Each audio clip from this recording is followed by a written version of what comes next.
Good morning. I'm having a tech drama. Just give me 1 sec. I'm sorry about this, but this is running on an old iMac, right?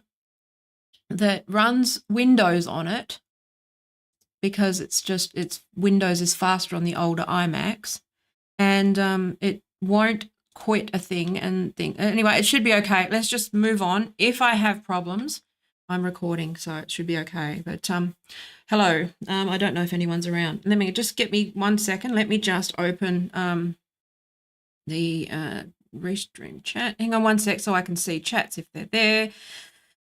Sorry about this. Restream chat. Hang on. You know, all those chats that go on. Actually, I probably won't be interacting much with the chat today anyway, because I am actually changing the way that I do some of these things, which is that I'm not going to habitually sort of live stream, or what I'll do is I'll probably take, I need to start like making chunks of clips. Like it's just kind of I've just have to face that fact that I have to do edits and I have to do clips and that sort of stuff, right? I'm multitasking while I set this up. Just give me a sec. But I have to accept that I am having to do that. But in terms of a workflow, it makes it very difficult to, sorry, it's fucking making me click on cars. Oh my God, captures, fuck. Pox on the fucking internet, all this stuff. Hang on a sec. Verify. Okay, I'm just logging in. Just 1 sec. Sorry about that.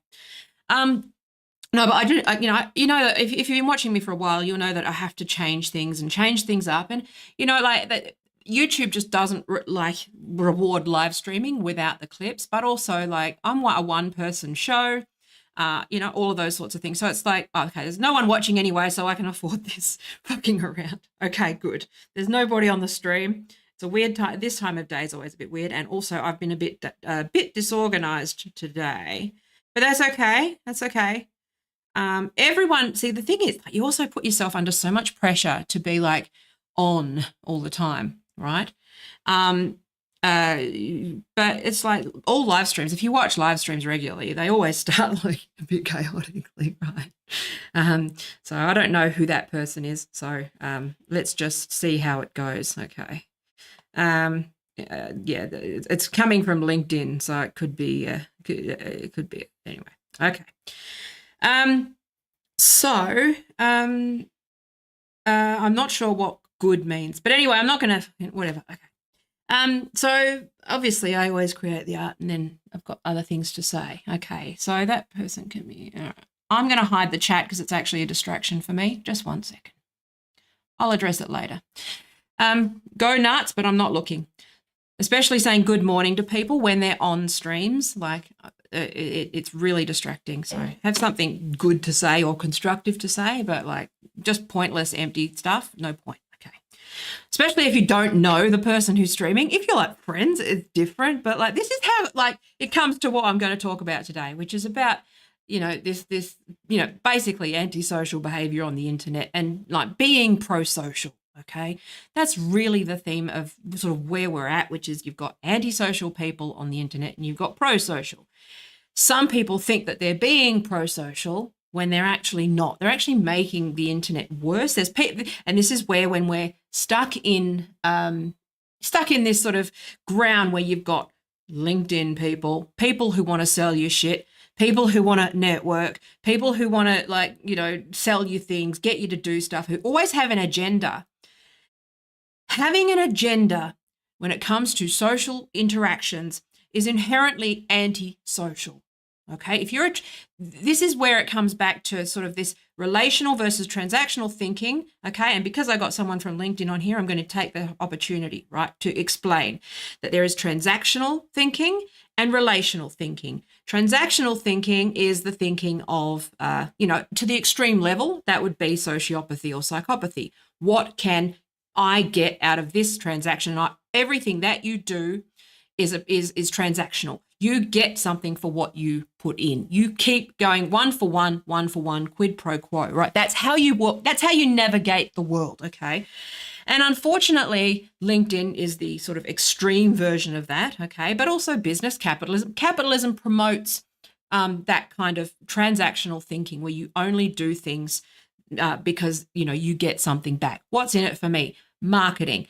Advertising. It's all about what I can get. It's not, and it doesn't matter what the impact is. It doesn't matter whether it hurts people. It doesn't matter whether it makes people uncomfortable. It doesn't matter whether it annoys me. It doesn't matter whether it distracts me. It's all about just you getting what you need from another person and not seeing that other person and the impact that it has on them. Okay. So there's obviously degrees to that. There's small degrees. There's things where it's unintentional, okay, when you're on the spectrum or you've got ADHD or, something like that, where you may not be good at reading certain cues, okay?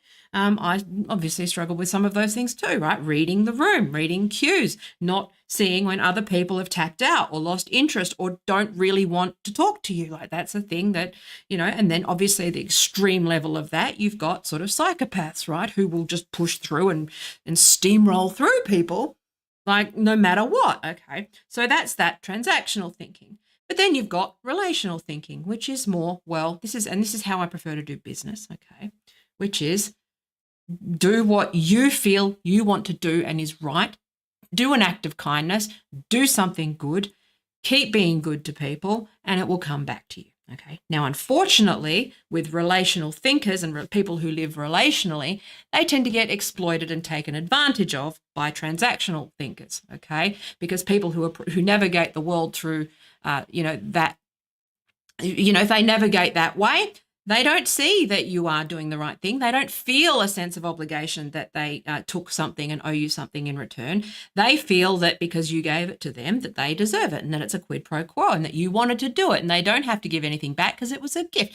You see how those things may collide. So that's one sort of cleavage that I've talked about before, which is cleavages. which is, that's one part of it. Another part of it is, so that was what I was talking about with pro-social, antisocial behavior, but you might not even realize that you're being antisocial when you sort of look at these things. Anyway, that was a digression based on a thing from LinkedIn, because someone commented that I don't know, and they were just thinking about what they got out of the chat rather than what I got out of it. And I think that that's a good lesson for everybody, just generally when they're working on the internet and operating throughout the world, is to think about other people. Like, I unfortunately think about others to an excruciating degree, and that's why I tend to just go fuck it and, be a ball of anxiety over that stuff. But, try to be a little bit more empathetic, actual empathy, not weaponized empathy, right? And I'm not saying that in a way that's like, you're expected to be perfect or all those sorts of things. But I'm just saying, try to operate from a place where you're actually considering other people and what other people might need when you're communicating with people, not what you're trying to get out of that conversation and having an agenda, but actually listening to what they've got to say and hearing what they want to do and, seeing if you can help them out. And that's always been sort of how I approach things. And that's fucked me. That's fucked me over the years. I'll tell you that now. That's a naive way to navigate like the world. Okay. But unfortunately, I was saying to Paul, like I think I said this yesterday, when I was reading this Threads thing, I was like, I don't know why I still think people are good people. I have all the evidence to the contrary.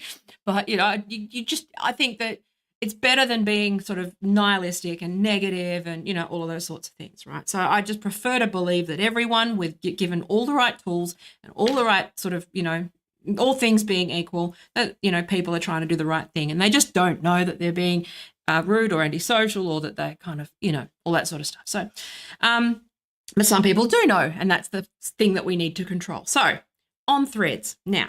So what is Threads? So I think everyone saw that Facebook in particular, Facebook broke some pretty hefty records, right, with this launch of Threads. Now, unless you're sort of in the industry, but even in the industry, they'll just see it as, oh, look, it's another platform competing product. Like watching the takes.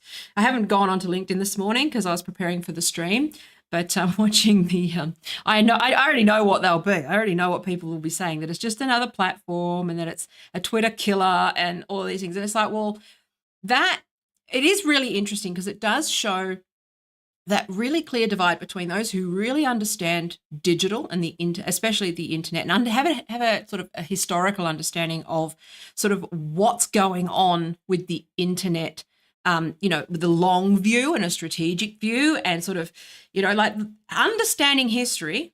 Dare I put some Marxist analysis into this, but when you have a really clear understanding of history and what actually happened and, what the common themes were, you can help to make, solve problems, in the future, right? And you can help to anticipate. I'm not psychic, okay? I just know, like, my history. I know that a lot of this stuff, none of this is new. What's old is new.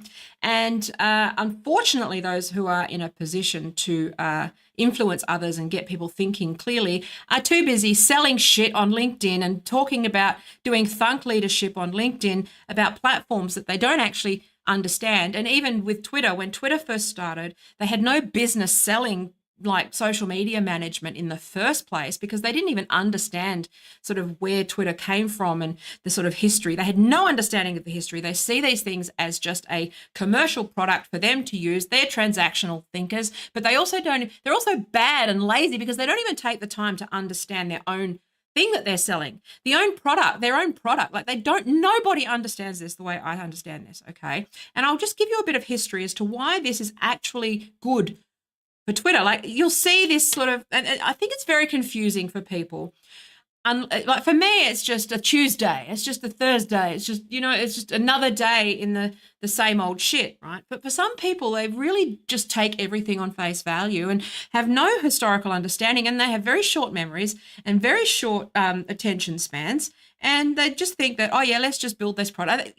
Again, advertisers are going to do that, right? They're going to think, oh, well, just another platform for us to throw some money at, and we'll just get rich and we'll just measure it and nudge it and measure it and nudge it and measure it and nudge it. That's how advertisers generally just operate.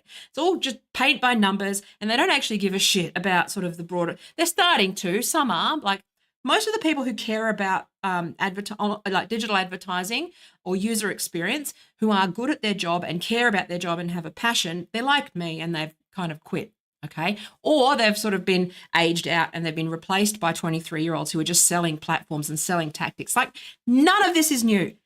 None of it.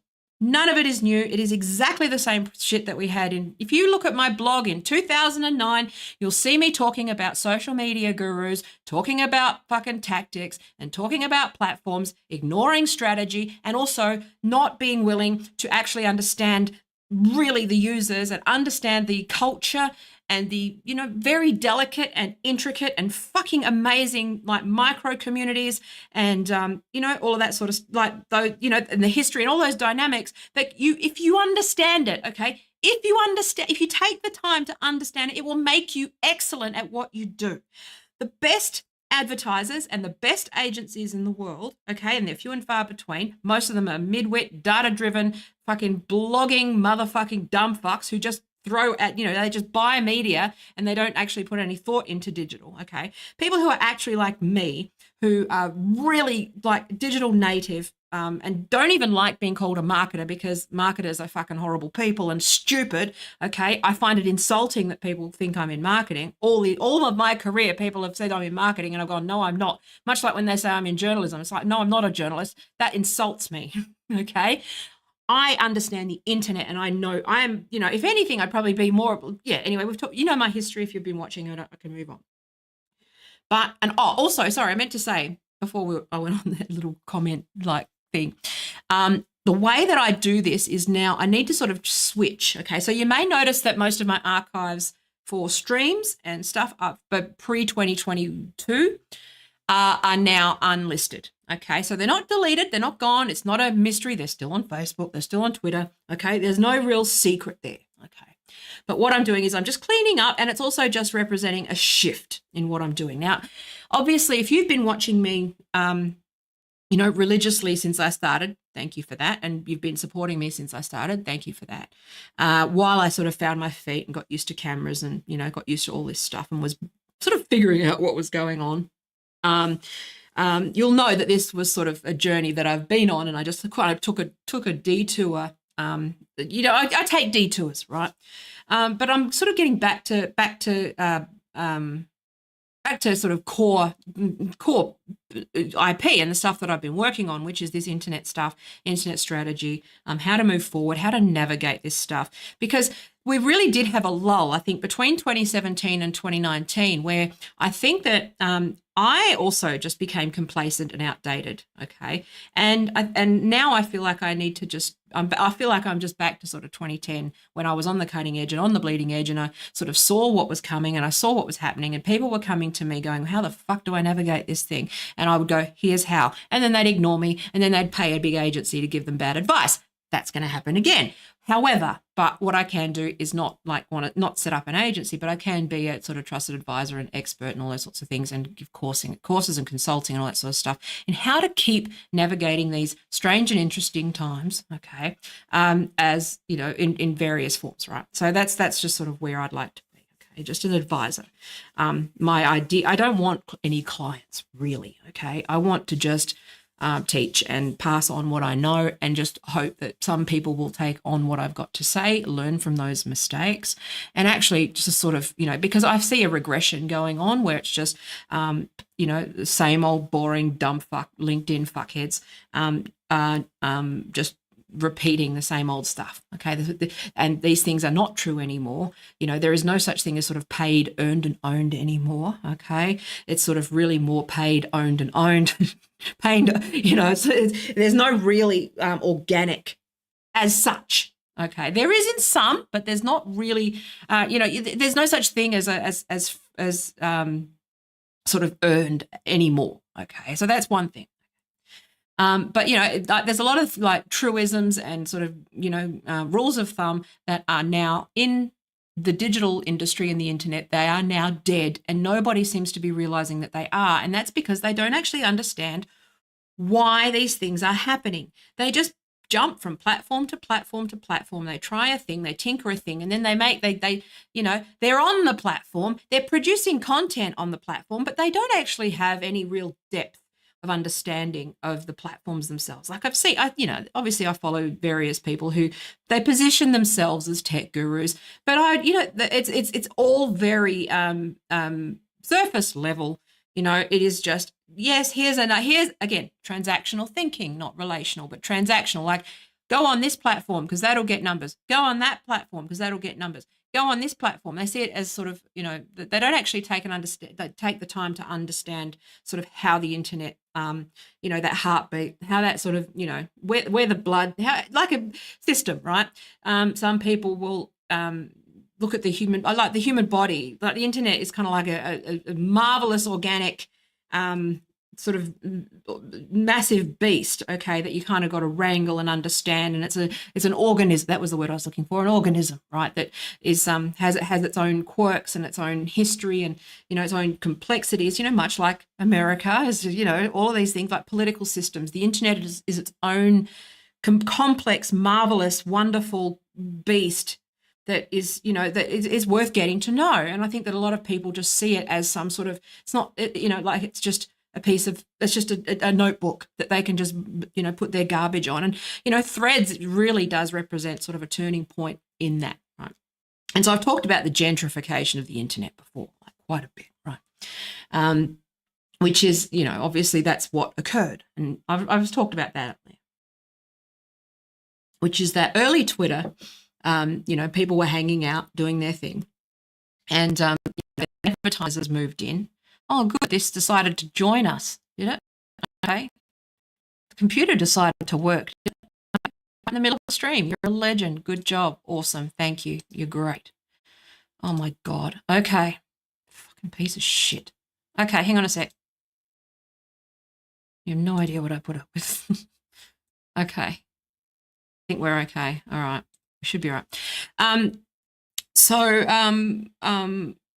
But I think that it's really important that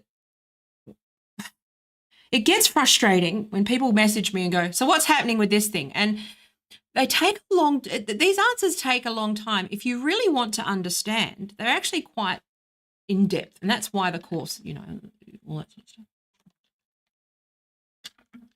But taking the time to actually learn does actually pay off. Transactional people. Sometimes learning for its own sake is a good thing too.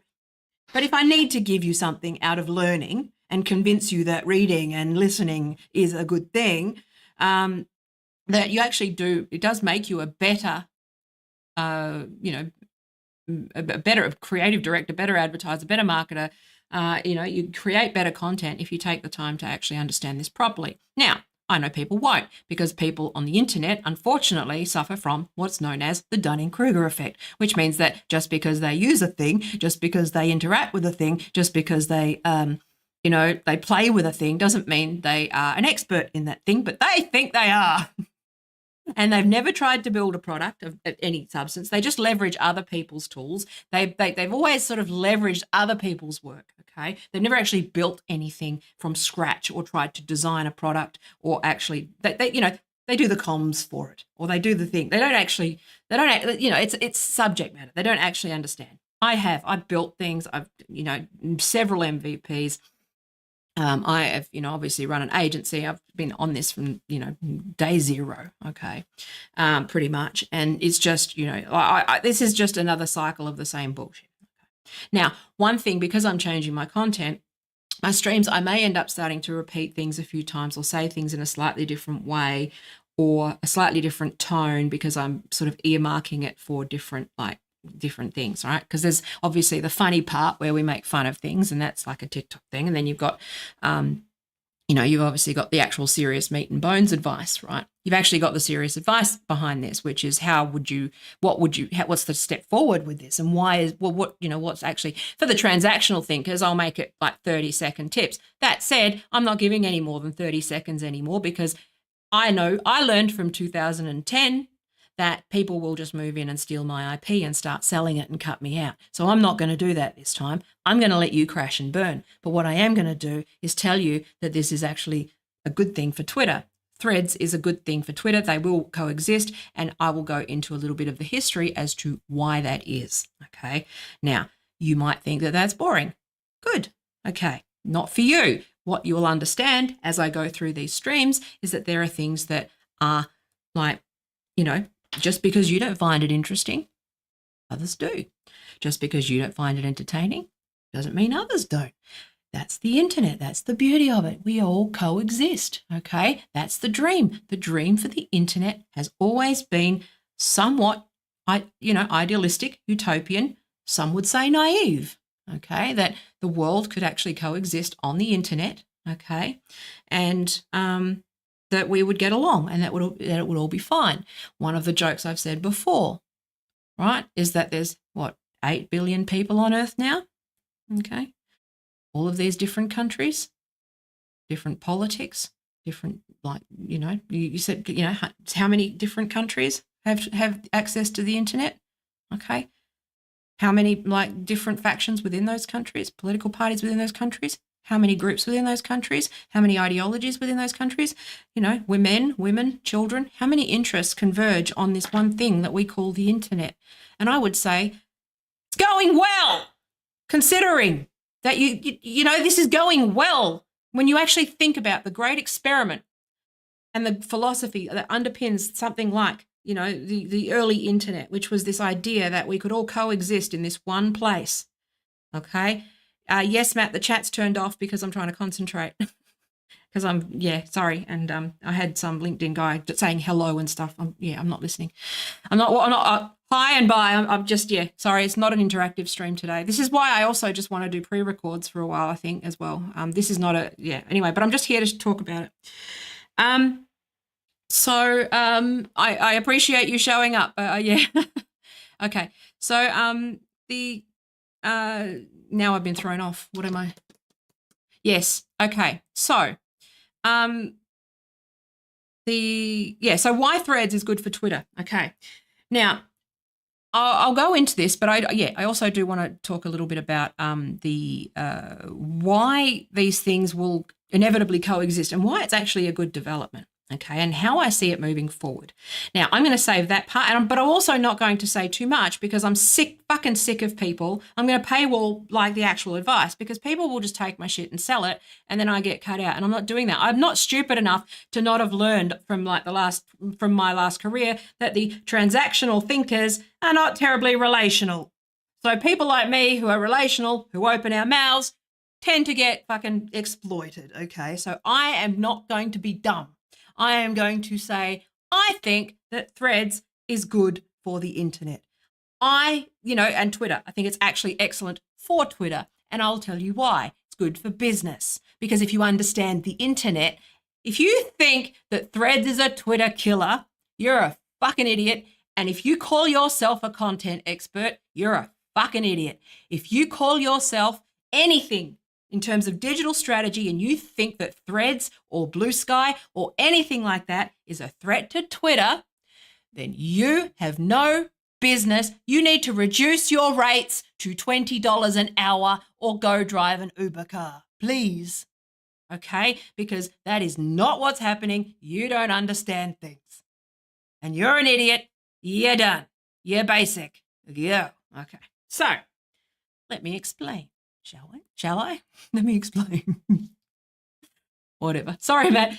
Yeah. So let me just explain. I was literally, when I saw that, I was in the middle and I saw you saying that it's not, we're usually cool. I'm going to start doing patron-only streams, I think, and streaming. But the streams that I do publicly are going to have to change because I need to be creating cohesive, coherent content and clips. First of all, okay, let me just segue for a minute, because the automation that I've got that will take one of the problems that I had when I created the ChatGPT summary automation thing, because that's what I do in between this law school and all the other fucking things that I do, while men call me stupid on the internet. But I did an automation, right, where it takes a sound file, transcribes that note and turns it into uses a workflow and puts it into Notion as a sort of list of, all sorts of things, right? So you can use a prompt blah blah blah. One of the limitations of it is always length. Okay, one, it's not so much about being concise, but about length, and so and also just filler words, yeah, all that sort of stuff. But for the most part, I've got two automations. One is to take the transcript of my YouTube videos and like sort of summarize it and turn it into content so that I can have some form of sort of automated show notes. I've got 3 podcasts coming and I can't manage that bandwidth. I'm not, I can't pay people to do it. I just can't do it. I don't have the resources to do that kind of thing. So and this is, the last few years, because I've been banned and I haven't been able to grow my Patreon or anything like that, I've had to just do everything I can as much as I can when I can around all the other things, and also retrain for law school because it's not guaranteed that I can actually make a living on the internet anymore. That's just the fact of life, right? I have to retrain into something, a profession, and I have to hedge my bets. Unfortunately, that's just how it is. But that automation takes my the transcript from my stream and turns it into sort of, show notes. But I also have one for voice notes, which is like, I can record 10, 15 minutes of whatever, and it will turn it into sort of, key points, essays, notes, things, to do actions, items, all that sort of stuff. But it always comes unstuck with it being too big, too long, whatever. So everything keeps converging into me having to create short, succinct things that get to the point. Now, the less that I have to edit a stream, the less editing I have to do. And it's just becomes, because editing is a massive bottleneck and it becomes a huge job. If I'm going to be talking about this over here and this over here and this over here, that means then I have to watch all that content and put it together. That's not going to happen. Just doesn't happen. So for my streams, I need to be able to just focus and concentrate and actually just get to the point, work through dot points, blah, blah, blah, and then engage later. There just needs to be a bit more structure to them.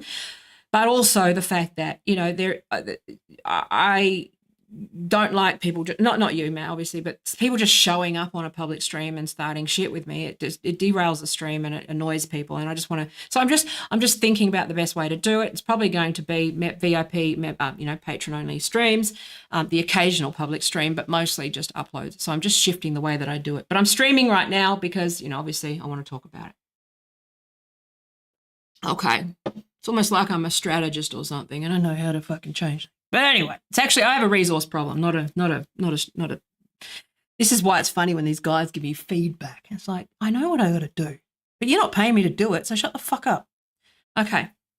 So I listened to Matt because Matt's a patron. Otherwise, nah. I don't need your advice. Also, I fucking have people who just assume I don't know what I'm talking about. And they just pull rank. I go, no, Threads is good for Twitter. And I'll tell you why. Let's get back to the point, Taya, shall we? Okay, so I took that little digression. But it's okay because this also does take the pressure off, because when I do just stream and I do just riff, obviously I can have a go or reshoot, I can, just talk or just do whatever. But it's still talking to somebody, whereas a pre-record, you end up just hitting, like turning it off and on and off and on and off and on, doing takes. And I find it just a lot less productive in that way, right? So there's a balance, and I'm still figuring out that balance. But I do want to make sure that I have actual segments, right? So I can just slice them into 15, 20-minute things and automate the show notes and those very other things, right? So that's all right, Matt. We're all good. Okay. So it's just chatter during a point I'm trying to make that will distract me. Okay. So I'm just trying to figure out a way there's a balance there, which is the fact that when I've already derailed how long?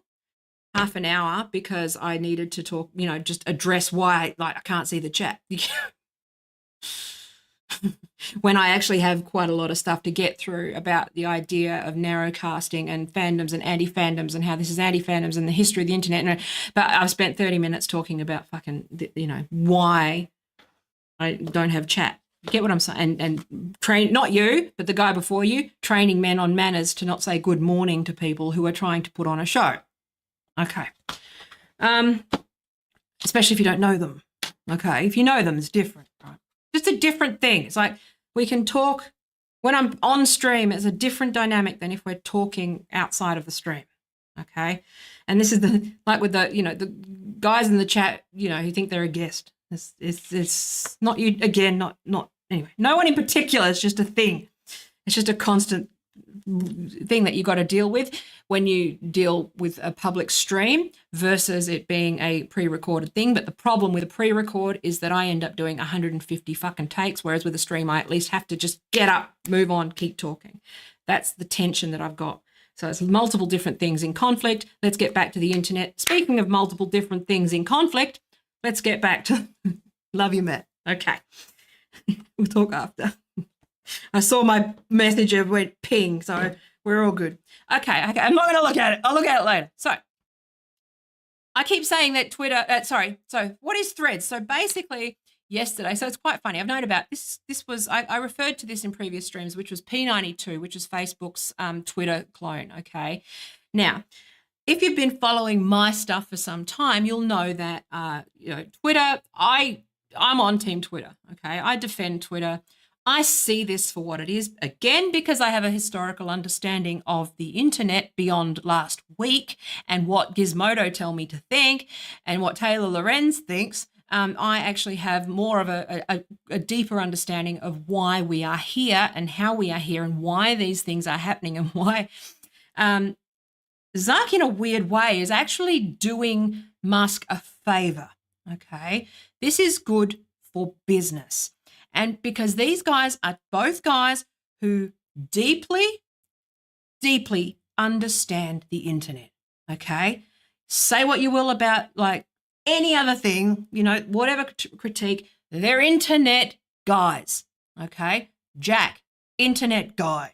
And if you don't know what that means, you're not one of them, okay? He's one of me, one of us. They're internet guys, okay? Zuck's an internet guy. Musk is an internet guy. I'm an internet guy, okay? Matt, internet guy, okay? They're different. They're not corporate guys. They're not media guys. They're not product guys. They're not, they're internet guys. They love the fucking internet. Now, that's why it's good, and I'll tell you why. This is where you need to understand a little bit of your history, particularly the concept. So we always have concepts in my videos, right? Concept of an anti-fandom, okay? Now, you might have heard of a fandom before. A fandom, obviously, is something where, and that again, they're not all, you need to look at everything like an anthropologist, okay? You need to think that, what the internet has its own anthropological sort of dynamics and history and complexity, much like, an anthropologist would sort of dig up bones or look at history and look at what records they can find, okay? That applies online as much as anything else, okay? I'm interested in the things that interest and, down the track, this will be sort of its own beast. It already is. Like internet studies if you're doing it well and not just learning how to be a blogger, if you're doing internet studies well, you are actually studying that, okay? You're actually studying like sort of effectively, it's a cross-disciplinary thing about studying, the anthropology of the internet. Now, I don't see the value in studying that at university. I'm just getting a law degree because I just need that. But effectively, I'd probably say that I fall in that discipline. It's just no point. Okay, there's no point me studying it because I could teach the fucking thing. So anyway, moving on. But this actually does go back to the bones of the internet and like the eternal September. Okay, this idea of anti-fandoms and fandoms and fan psychology and this gradual weaponization of fan culture, of micro communities, okay, or micro influencers, okay. Jack tweeted, I think, a few days ago about how Facebook have nailed the narrowcasting model, and I'll explain briefly what that is in a minute. And he is correct, okay.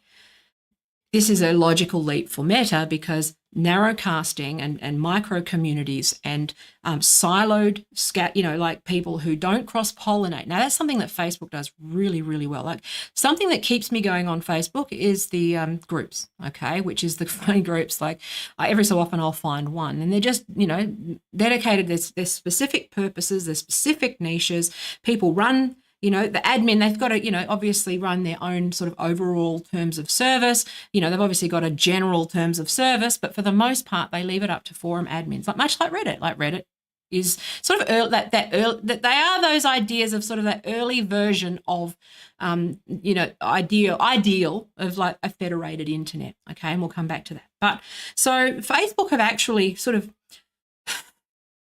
not on purpose, but quite by accident, but also I don't know how much on purpose, how deliberate it is that they've done sort of narrow casting. And I don't know how strategic that has been in terms of their product. It's just that's, like what's user driven and what is, designed. Those can often be, I'm not sure. Okay. But Facebook over time, you have to remember that Facebook over time have refined a really good product. But it's actually more, it's not a product so much, it's more of a platform, okay, for the internet. And that was his original vision. Now, but what we're talking about at the moment, when we talk about like narrow casting or micro communities or federation, okay, that's the word you'll probably hear, decentralizing, okay.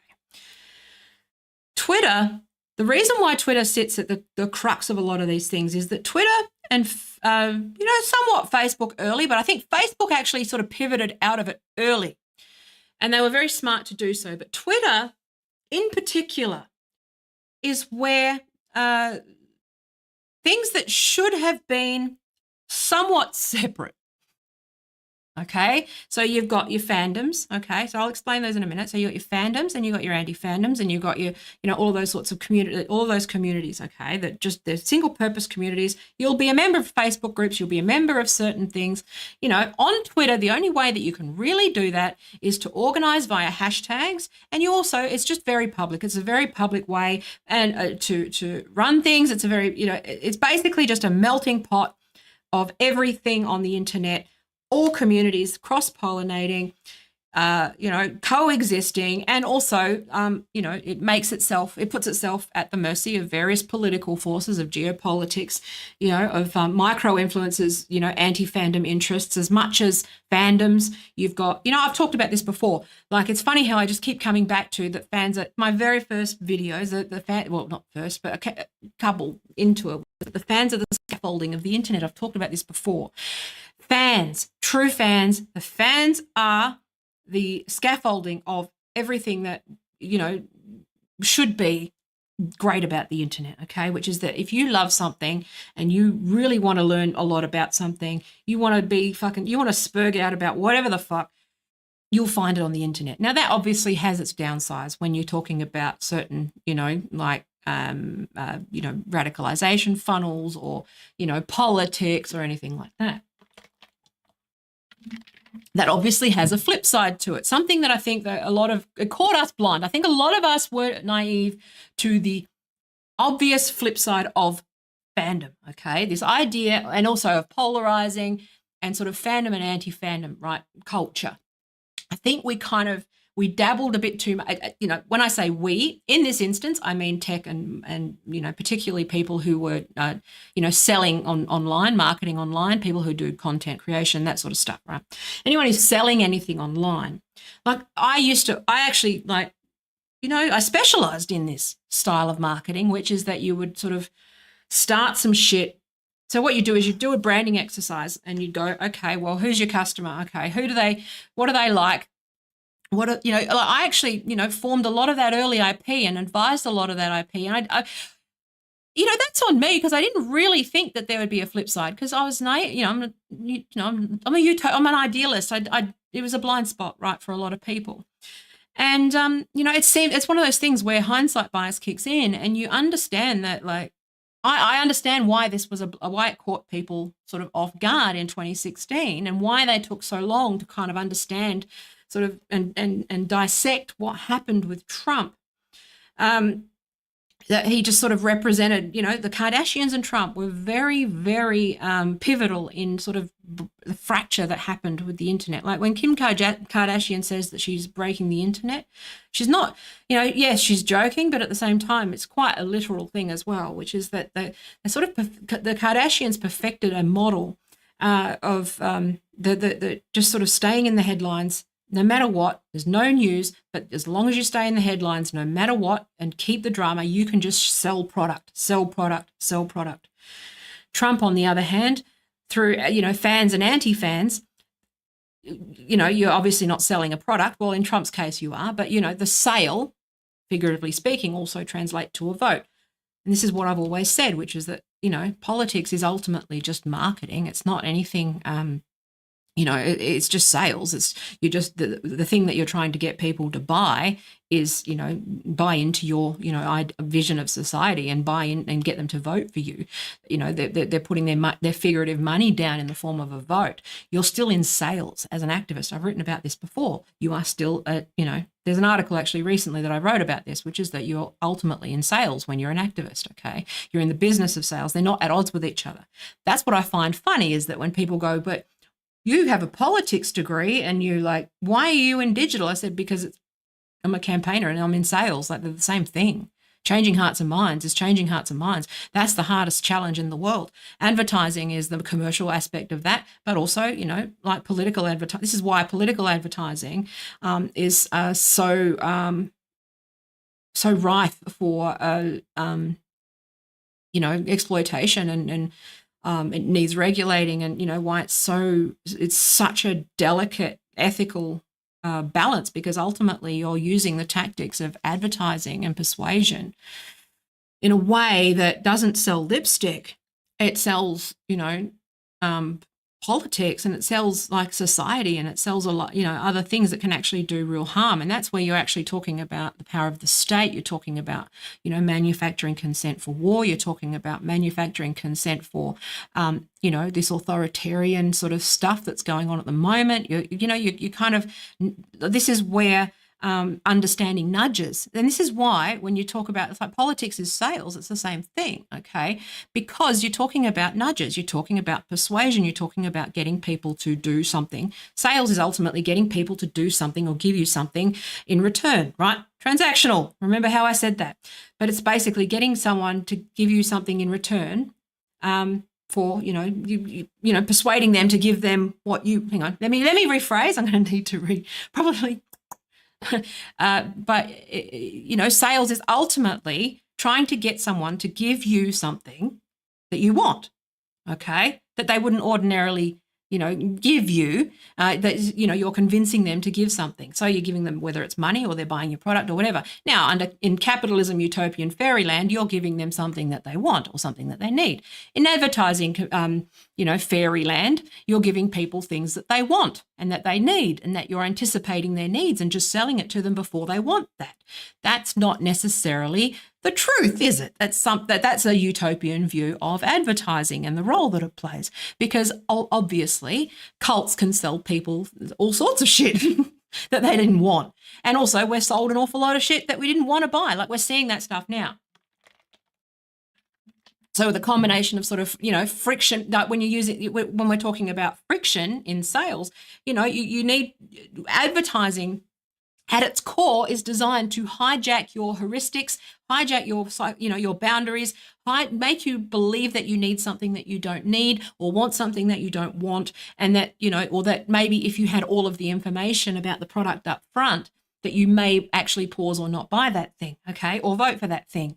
Like, the role of advertising is to terminate your thought long enough to get you to behave, before you can actually get out of the sale, right, so to speak. So, the Wish have perfected that model, okay, which is to get you to, that's what, when I talk about friction, dealing with friction and frictionless experiences and having to put friction back in if you're ethical, this is what I'm talking about, putting back in ethical friction, because we've gotten to a point where we are so, savvy and so we're so refined in the way that we can predict behavior that actually is not something that you can actually consent to. You can just be, weaponized, nudged, levers pulled in various directions, and you can behave in a certain way.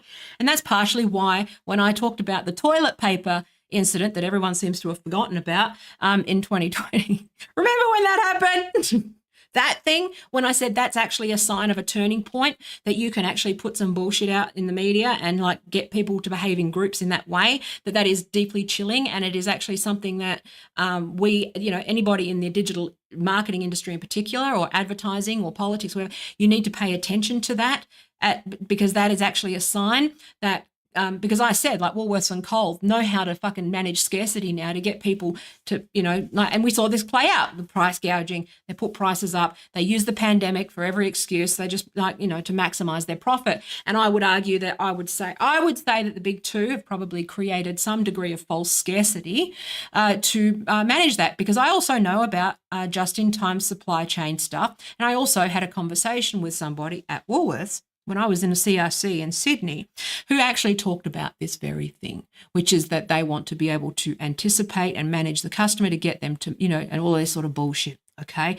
So Woolworths have been working on these projects for many, many, many years. And I know it because I talked to them about it back in 2013, I think it was. Okay. So for 10 years, Woolworths have been actively working on this stuff, like to manipulate you in this way. So I'm not talking shit. I'm actually saying I've actually had this conversation about the fact that this CMO had this vision for managing your data, matching your data to your behavior, and being able to sort of upsell you at every turn. It would not surprise. And I said at the time, that's unethical. That's a no-go zone. You really shouldn't be doing this. You're talking about people's, food, their livelihood. You're not trying to sell them a Porsche. You're trying to sell them, the ability to eat and feed their kids. Like, that's unethical. It crosses a line, and they just didn't get it. They don't get it. They don't listen because they don't study these things, because everyone is, unfortunately, much like journalism was in the early days, marketers, there's no regulation around marketing really other than advertising.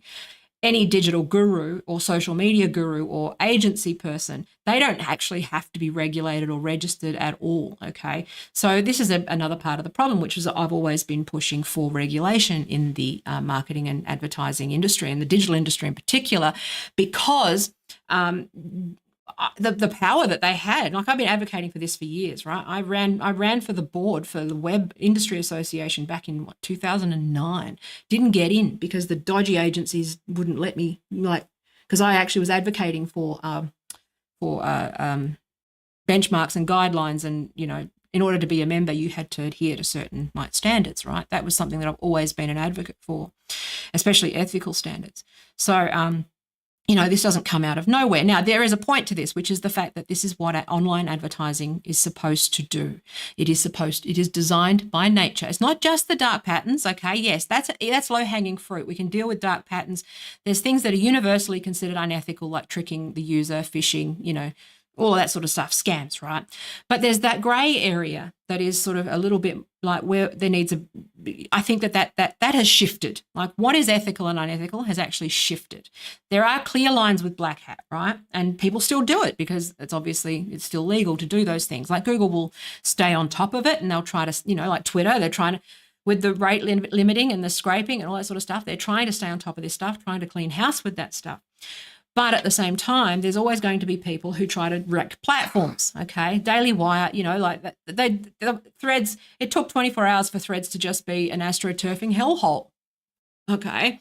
And like, it's already, like, I woke up to some fucking political bullshit and some PAC sponsored thing with a Ukrainian flag in the bio and fucking nothing burger fucking bullshit.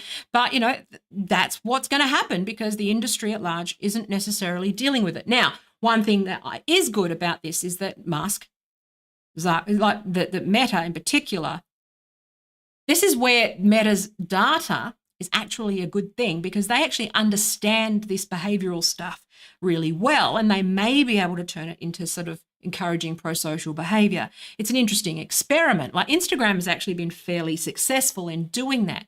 But this is where it becomes, when we're talking about like nudges, okay, and advertising and, like messing with people's behavior, policing language. You know, like that is a very it's a very grey area. Okay, now the lunatics online who are like everything is censorship if I can't fucking misgender people and I can't say what I can't abuse women online and stuff. That's going to happen because that's actually a business model, okay? The Daily Wire have made the threat of censorship their business model, okay? But they're not being censored. They get taken down for shit that everyone gets taken down for, but they always get up. They can always make a call. They make a fuck ton of money. It's their strategy. Like I've noticed, this is why I actually like Russell Brand. Russell Brand makes me laugh because he plays that game really well. I don't know if you watch his videos on YouTube, but he just cut to Rumble. He doesn't even, it's very funny. It's clever. He's very savvy, okay, at that. Whoever's managing Russell Brand's online strategy is obviously very savvy. So that's, you know, but that's an extreme version of that, which is this is Tim Pool's model. I'm going to get censored. I can't swear. I can't do X, Y, Z. Even though you know that they've got YouTube partners that they can call and they can get it sorted, right? Most average users, like if I get banned from YouTube, I'm fucked. Like, you know, I've got nowhere to go. I get banned from Twitter, I'm screwed. These guys can make a call. They've got account managers. If you know how the business works, you know that they're lying and they're saying that they say that they're, and again, another extreme version of that is someone like Candace Owens or Donald Trump, where they're saying, you know, because they've got this whole marketing funnel underneath it, where they're sending emails because obviously email isn't monitored as much as, because what they want to do is get your email address because they've got a captive audience, right? They can keep retargeting you, okay? And they're sort of clamping down on sort of like, you know, the retargeting stuff. But anyway, your email address is the most valuable asset that you can like give someone, okay? Don't just sign up to things with your email. Use junk email accounts, okay? But that is the most valuable thing because they can just keep hammering you with their shit. And most people, they also know that most people can't be asked unsubscribing. I've got so many fucking emails that I need to unsubscribe from that I don't read. You know, that's why they sort of love you. That's why another reason why the sort of the right wingers, so to speak, in, you know, whatever, you know, the broad political right, these words are meaningless now, but, you know, the broad political right, why they love Substack so much is because ultimately, you know, they're getting your email address and they can fucking hammer you with whatever bullshit that they like. Like that's, again, that when you understand the heartbeat and the organs and the, you know, the brain and the nerves and the capillaries and the, you know, the way that everything in the, you know, in the body works when it comes to internet marketing, you kind of know why these guys love Substack, because they can radicalize people and they can put people on get their captive audience on a newsletter, and it's email, so they can't, you know, anyway, it's not censorship free per se. That may be true, but the value proposition is not always the thing that they're, you know, there's a value proposition and then there is the actual real value. They're two separate things. There's the value proposition you communicate and the one that, you know, your strategy, right? So they're different things. But the overall outcome of a Substack is that you have access to an email list that you can just continue to target with whatever the fuck you want to target, and you don't get, you know, deplatformed. Right? So going to email is a good strategy. However, I digressed on that. What was I saying? Oh, yeah. But, you know, the role of this stuff is to just terminate your thought, get you to buy, get you to subscribe, get you to do things. Speaking of which, like, subscribe, become a patron. Give me money. Seriously. You know, the goal of that is to, get you to do something that they want you to do. So that's what sales is. Okay, I waffled a bit, but, you know, whatever. But we need to go back a little bit further than that, because I've talked about this quite a few times, okay, already, but we need to go back to the fact that there's these two tensions in place, okay, always, which is, like I said, the relational part of the internet, which is open source, you know, free exchange of ideas, you know, share and share alike, you know, all of that sort of stuff. And then you've got the transactional thinkers over here who are just trying to exploit, okay? Now, you could look at that broadly as sort of a socialist approach and a capitalist approach, okay? Capitalism is very much about exploitation and, you know, all of that sort, you know, exploitation and, you know, exploitation of labor, ideas, technology, you know, all those sorts of things, right? Socialism is more about sort of paying, you know, sharing alike, making sure that everyone makes a living, there's those two distinct schools. Sort of, again, I'm being broad and sort of meeting people where they're at, but that's sort of the broad camps: transactional, relational, capitalist, socialist. Okay, now in this center here exists the bullshit people who told us that there was a win-win here. Okay, I'm doing a Venn diagram. You have that and that. Okay.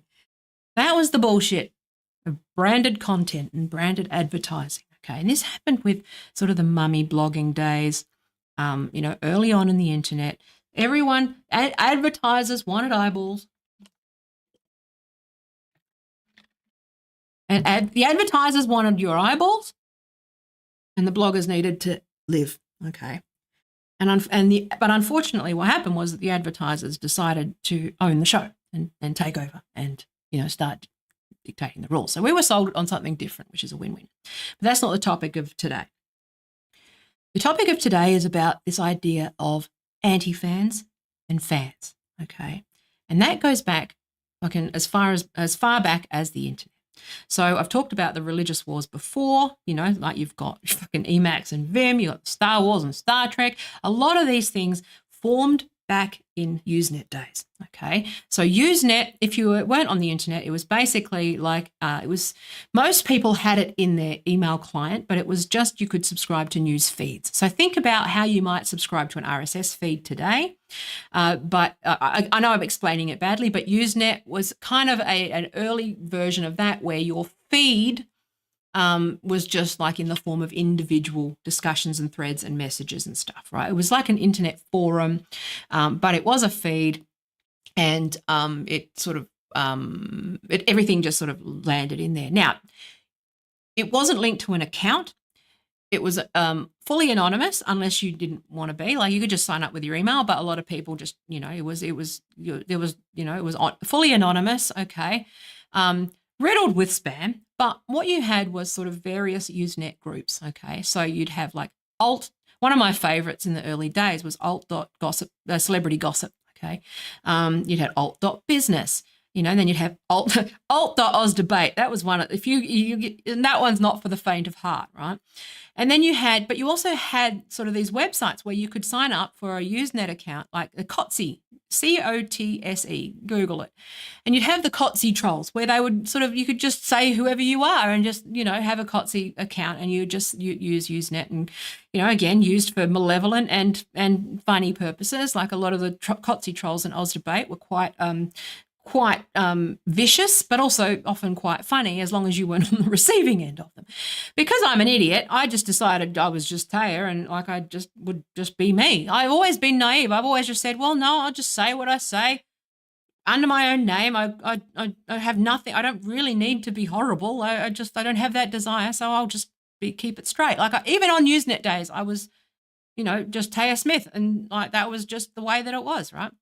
And like it was never a fucking problem. Used to make me a target for like the trolls and stuff, but I just was like, yeah, that's just the internet, fuck it, And that was always just the view, right? And obviously I've had times where it got really hairy, but for the most part I've been all right. Like I've actually done okay. Like I haven't really suffered too much, like I've obviously wide scale harassment, but like it's just that's the internet. That's the internet that I came out of, right? So, so you had Usenet, right? And so up until sort of this is very early, like I talked about the Eternal September before, but sort of we're talking early 90s. Like I was barely on it then.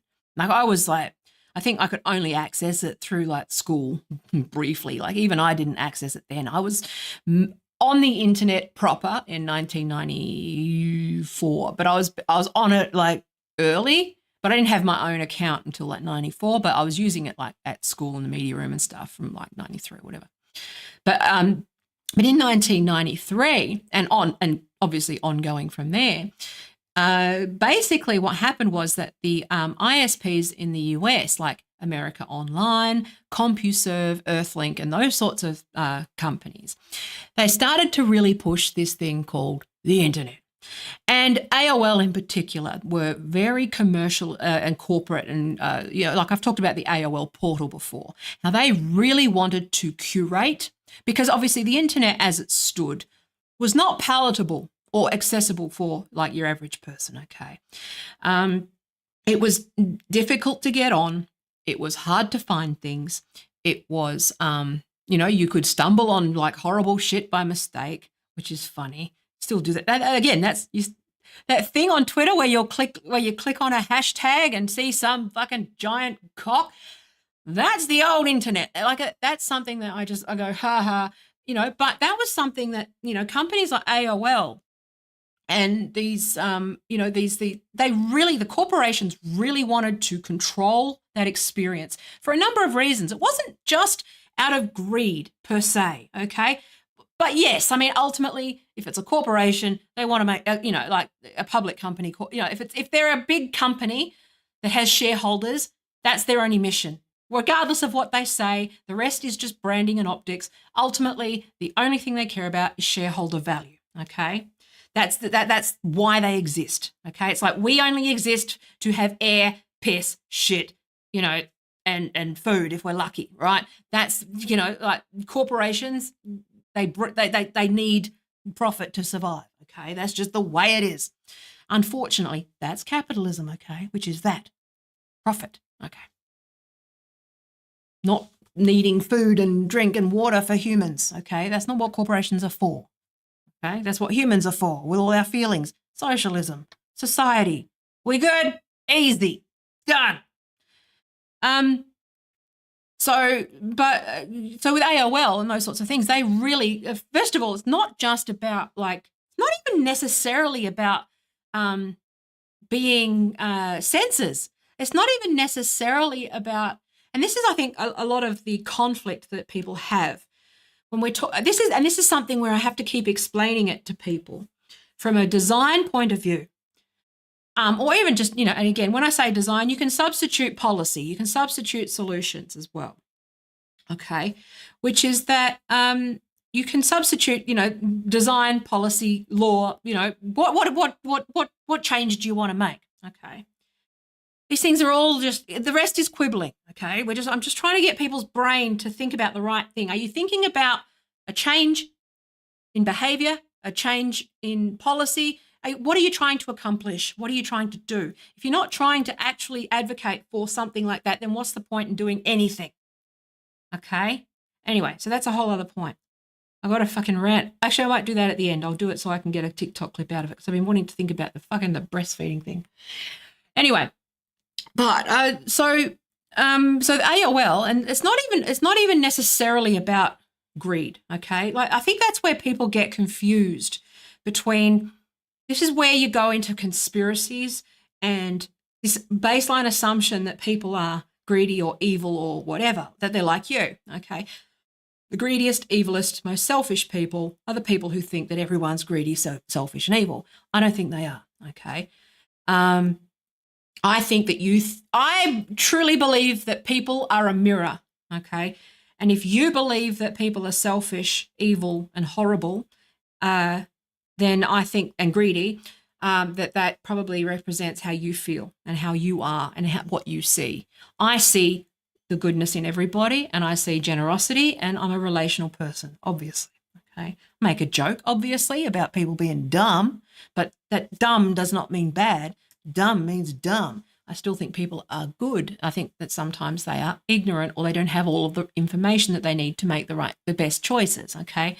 That's just the way that I view the world. I might be an idiot. I don't care, okay? I prefer to go through the world that way. And that's when we're talking about critiquing corporations, I prefer not to, as much as I joke around and be cynical and, like the problem with sort of, especially in current year where everything is particularly fascistic and particularly off the rails. It is very easy to go into nihilism and negativity and assuming the worst and thinking everything's fucked. But that's just an agony session. That's not productive at all. Okay, there's no point staying in that state because just then kill yourself. Then what's the point in living? Okay, don't worry. Don't try to change anything. Just whinge about it. What's the point? I make and that's where obviously having a sense of humor and writing jokes and the need to write content and all those sorts of things becomes, at odds. Things are always in tension with each other. They're always in conflict. People are complicated and complex and all those sorts of things. Okay. I'm as complex as anybody else. Okay. I'm not a simple person. In fact, I'm probably a little harder to deal with than a little more, more of a conundrum than most. So anyway, so I understand these conflicts, right? But also the internet's like that. And corporations are ultimately made of people. Okay. And so with AOL, and the AOL portal, it's not necessarily, I think we need to reframe some of these historical events with, this is where hindsight bias kicks in, where you go, oh, well, that was a bad thing, therefore they had evil intentions. It wasn't that, which is that the AOL portal to an extent was sort of that original birth, or that real catalyst for people starting to prioritize sort of user experience on the web, okay, in a simplistic way, in terms of a shift in thinking. Obviously, individual designers thought about that, individual designers thinked about it, they thought about it. But for, I'm talking about in terms of like actually thinking about the bigger picture and the overall flow and experience for the web, it started a lot with things like the AOL portal. Okay, or the Yahoo landing page and those things. Like those things were designed to bring together an experience when you first get on the internet or you first log on, that you actually had some degree of control. You actually were presented with information that was going to keep you on the internet. Because if you just, logged on, I mean, you're seeing that now with sort of new social platforms where people log on and they go, well, what now? Oh, look, see, that onboarding process is really important. Like that's where Threads comes in, right? So I'll talk about Threads shortly. But Threads, that's, that they've figured they've had a strategy around when you sign up, what kind of things are you going to see? Are you going to find your people? What are they going to do when they first get there? They've really done well with that experience and making you sort of excited and, all that sort of stuff. Blue Sky, not so much. Nostr, definitely not, because you can't find anything or find anyone. Mastodon, the same. You don't know what to do next. So that onboarding experience is really important. And Twitter actually was really, really, really good at that initial onboarding experience. Like I'm pretty sure you can still remember the first big accounts that you followed on Twitter, right? Depending on when you signed up. Like mine was Guy Kawasaki. Stephen Fry's on here. I'll follow Stephen Fry. Remember that? Like that was very early. Stephen Fry was a very early adopter. And I followed a whole bunch of South by Southwest people because that was when I'd heard of it. I'd been reading about it in the coverage of the conference in 2007? Something like that. Yeah, I signed up in 2008. So anyway, I knew about Twitter for a while, and then because I personally didn't, like you just sort of sit and I go, oh no, I love that shit. I'm going to sign up for it. So I signed up for it. And then the rest is history. I got people on there and all that. So I'm actually someone who has very much experienced that early stage of a social platform, lived on that platform, helped grow that platform and understand what works on the platform and what breaks on the platform. But the AOL experience initially was supposed to be well-intentioned. It's basically giving users what they want or what they don't know they want yet and, giving them that win-win. It's not censorship to create a portal, right? By including stuff on the AOL portal, it didn't necessarily mean that you were censoring the other stuff, okay? What it meant was that you were making an experience that people could see, so they knew where to go next, what they could, what they would do. Now, AOL being a corporation, they couldn't put that, not the edgy stuff. First of all, you're going to put users off, okay? Part of the reason why most people, when Gab launched, part of the reason why people wouldn't stay on Gab is because it's garbage. Same with unless you are already so far down the fucking hole that you're or Parler, okay, is another example. Or, Truth Social is obviously that's just fuckwit central. But, I'm saying I'm talking about say Gab, even Minds, okay? So I've talked about Minds before. Minds has this problem, okay, which is that it's a constant fucking problem. I like the platform. I like the people on the platform. But the users on the platform create a garbage experience, okay? And the onboarding. You cannot afford to alienate people from the get-go. They won't come back. Okay, so that's one. So that's the thing. But it's not censorship to include content on a platform and exclude some other content. Okay, that's just user experience design. Okay, that's something that has to occur. You need to curate and you need to choose and you need to optimize and you need to prioritize.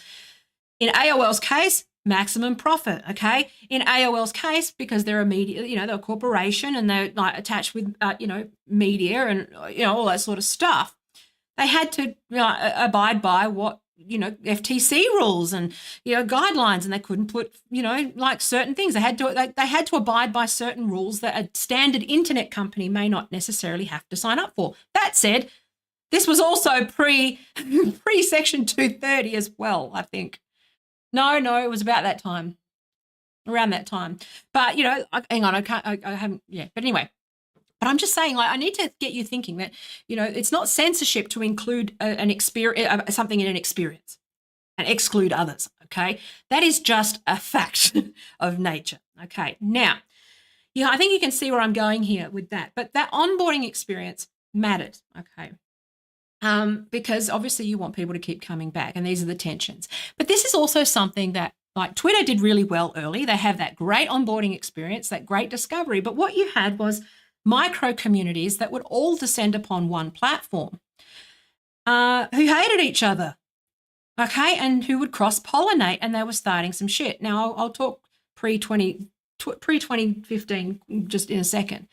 But again, things don't come from nowhere. They don't just go, oh yes, they've decided to launch a product. Well, no, the context of this Threads product actually matters, and also the fact that they have, like, one of the criticisms of Threads has been obviously Meta's use of people's data.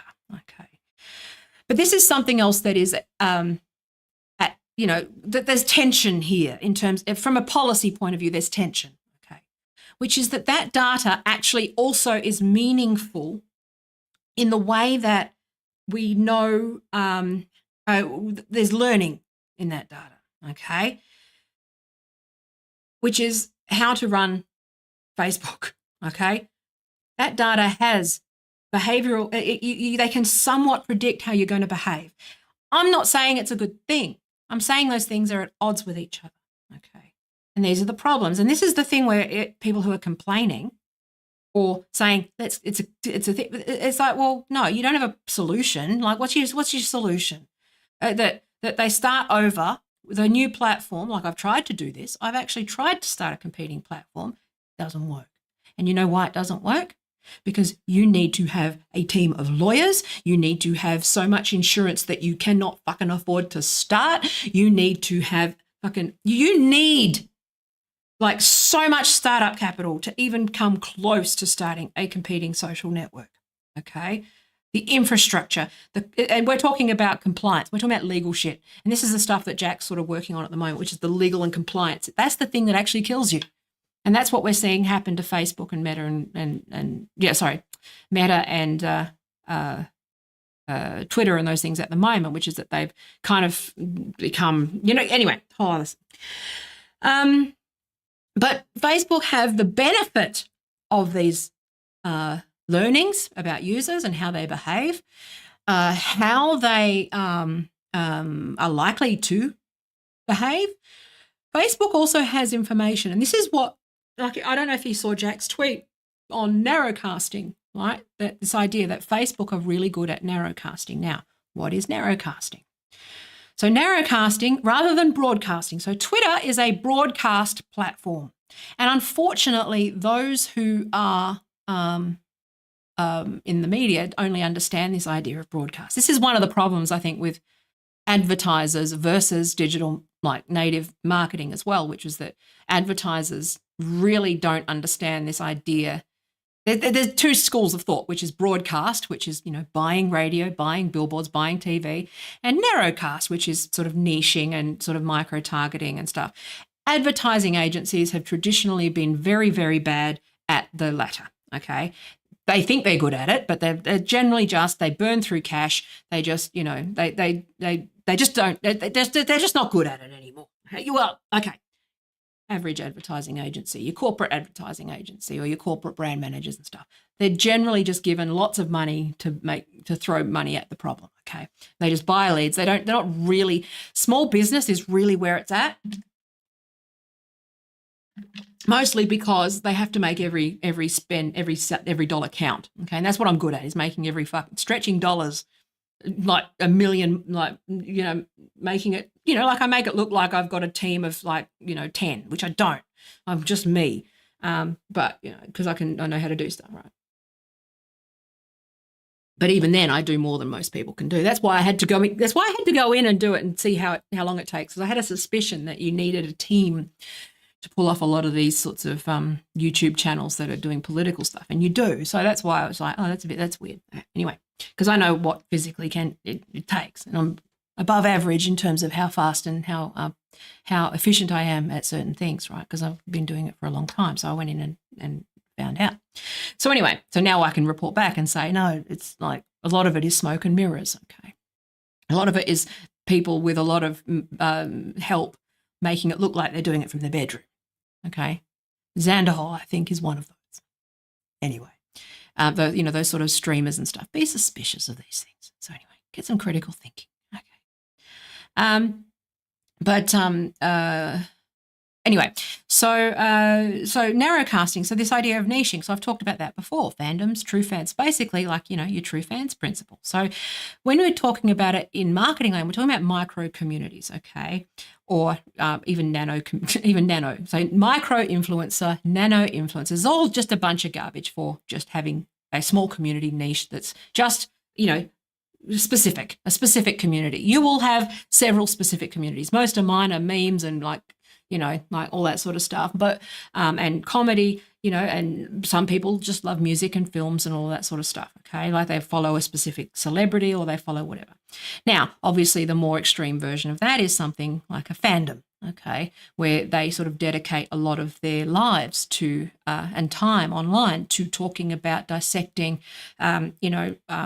writing relationship fan fiction, talking about all these sort of hypothetical scenarios, overanalyzing it to death, engaging in this sort of, deconstructionist sort of cultural studies stuff, which, has its place, but in a fandom, it's a good tool in a fandom, right? It's like you'll see them sort of deconstructing things to the nth degree. Like that's something that people do. But unfortunately, what happened with the fandoms, because of this other, sort of ads and advertisers and this concept of sort of micro celebrity and micro influencers becoming something that you could, and I don't want to use the word weaponize. You could have a win-win influencer, a brand partnership with, I would be considered a micro influencer, right?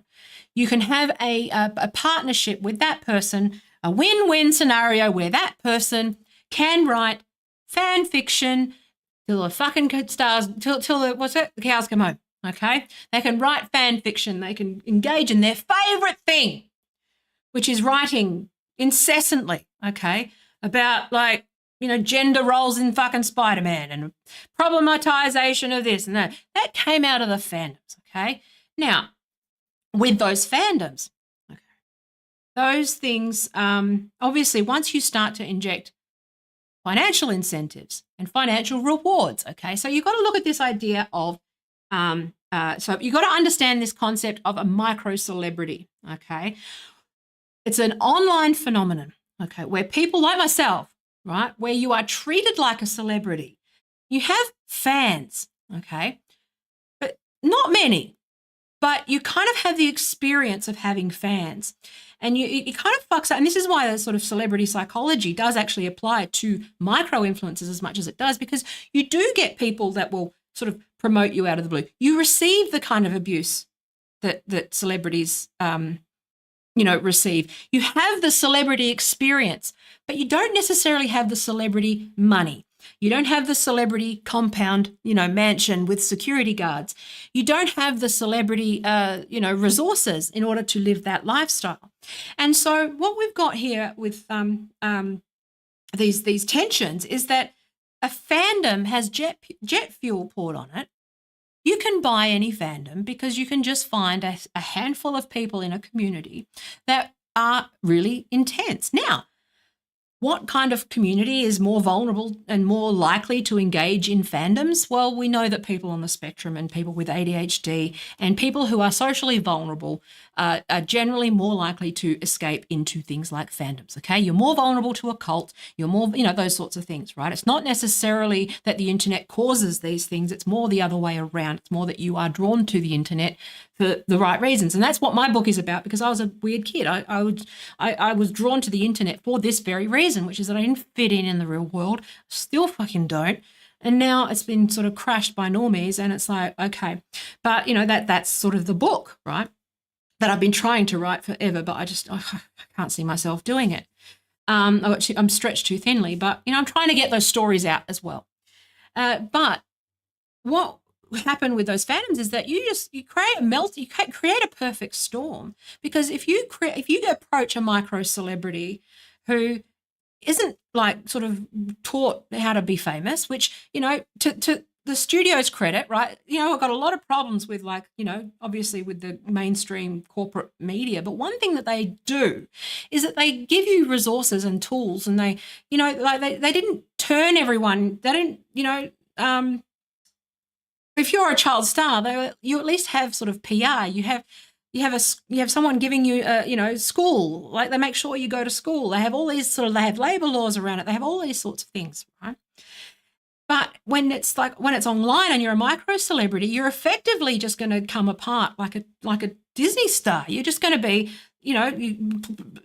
receiving hate. You're going to be receiving all this shit. You're going to think you're famous. You're going to think that, all that stuff. It's just sort of a perfect, okay, let me rephrase this because I want to try and edit this into a clip. But it's like, it's a perfect storm of, micro-influencer campaigns, right, with people who are drawn to fandoms because they are already, they have pre-existing, they're vulnerable already, various things for various reasons, okay? And that's not, that's just a fact, okay? But you get the people in fandoms are likely to be the most intense people in the fandom, okay? And then you pour money and incentives on top of that, and those people are not already, before you even get to fucking 2023, you are not going to be equipped to be famous, because they're not trained to be famous, not ready to be famous. They're not going to drama. You get what I'm saying? Like, in the early days in particular. I'm not talking about now where fucking everyone trains to be a TikToker. Like, that's a new phenomenon of it in itself, where everyone is a fucking performer. And America in particular have always been TV ready. Like, it drives me. I'm like, how the fuck are you all ready for TV? I don't get it. What the fuck? It's amazing. Like, every person you meet in America is ready to go on camera. It's like, what the fuck? It's crazy. Anyway, it's like they were all just waiting to be famous. It's weird. It's kind of, it's like this anyway. But but in the fandoms, they're kind of, you're creating this sort of perfect, they've got this brewing thing, and we're not even at 2023. We're at we're talking 2012 here, right? The fucking fandoms, those old, and they're sort of brewing.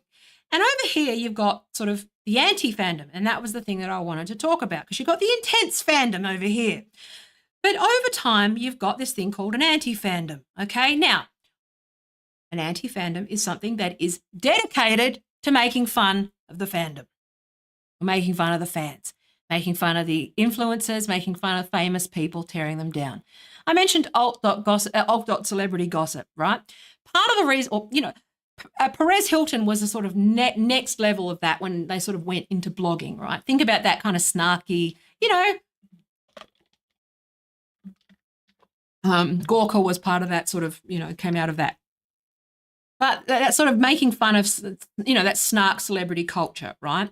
So basically you had these, so 4chan sort of formed, Tumblr formed. So Tumblr is very much sort of the fandom, generally speaking. Generally, we're talking about large generalizations. I'm obviously missing a lot of detail here, but I need to move the fuck on. You got Tumblr over here, which is sort of the fandom. 4chan, in terms of psychology, okay, just the psychological makeup of the user, okay. I always come at things from the psychological makeup and the sort of culture, okay, of a platform. And every platform has a culture, whether you like it or not. And that's why Threads is funny, because it's going to be a clash of cultures, which is funny. But you've got sort of Tumblr over here, which is like the fandom culture. But then you've got 4chan, which is kind of the anti-fandoms, okay? Now, that's the thing where largely and broadly you've got the gentrifiers of the internet, okay? Your people who want the tailored experience, Taylor, as in Taylor Lorenz, a tailored experience of the internet, okay, coming from Tumblr, who want to dictate things, who are sort of decidedly very middle class and raised proper and correct and all that. And then you've got the group of people who are like, no, this is my internet. You can't fucking tell me what to do. Also, you're leaving me out of the fucking AOL portal. Fuck you. Okay? And they sort of got that anti-fandom in sort of 4chan. Generally speaking. Okay. As a culturally, generally, okay, and all of this sort of collided. And you obviously got a lot of the people that came out of Tumblr, like your Taylor Lorenz, what's her name, Lindy West.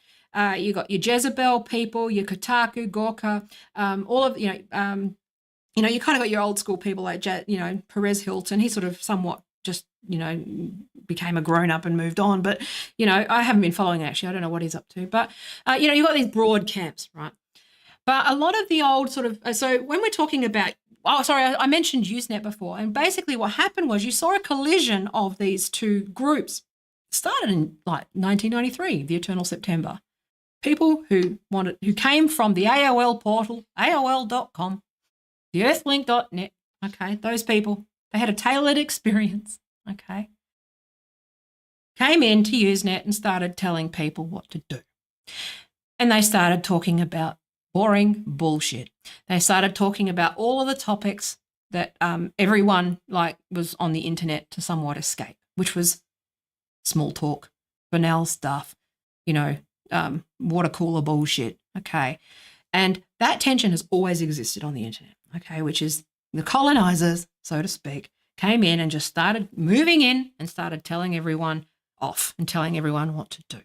And they slowly, over time, Usenet became sort of the breeding ground for a lot of this stuff. But, a lot of these people who are on Threads, they definitely weren't on Usenet. But I'm saying this is a dynamic, okay, that has existed for decades. And that's it. That's a dynamic that's that's been there forever, which is normies who want their tailored experience, run by corporations who have other pressures, okay, again, I don't think it's just interests. It's not a conspiracy per se until fucking recently when it becomes that.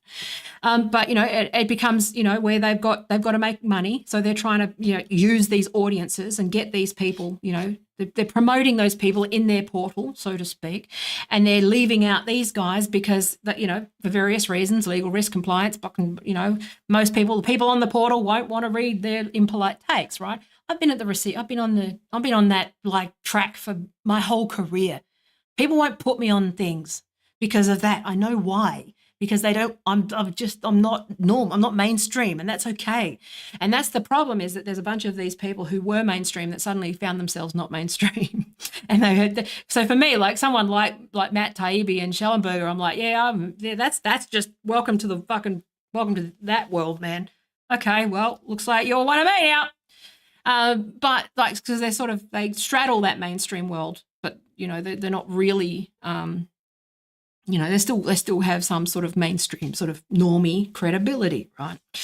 And that's where, but over time, it really did start with this sort of Tumblr v 4chan thing where you've got the fandom, the anti-fandom, and then they start firing, okay? And that ultimately ended up with, Tumblr people, loosely, and their media, 4chan with their old internet and their fucking whatever, and their media. And there's not even 4chan generally. It's mostly B and Pol, right? But let's just, keep it simple.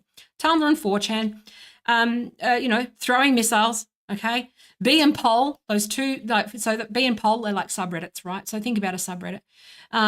B and Pol are basically competing with each other to try and fuck up these guys. So they're competing to who for anti-fan status. Okay, who's the biggest anti-fan of these fucking SJW fucks?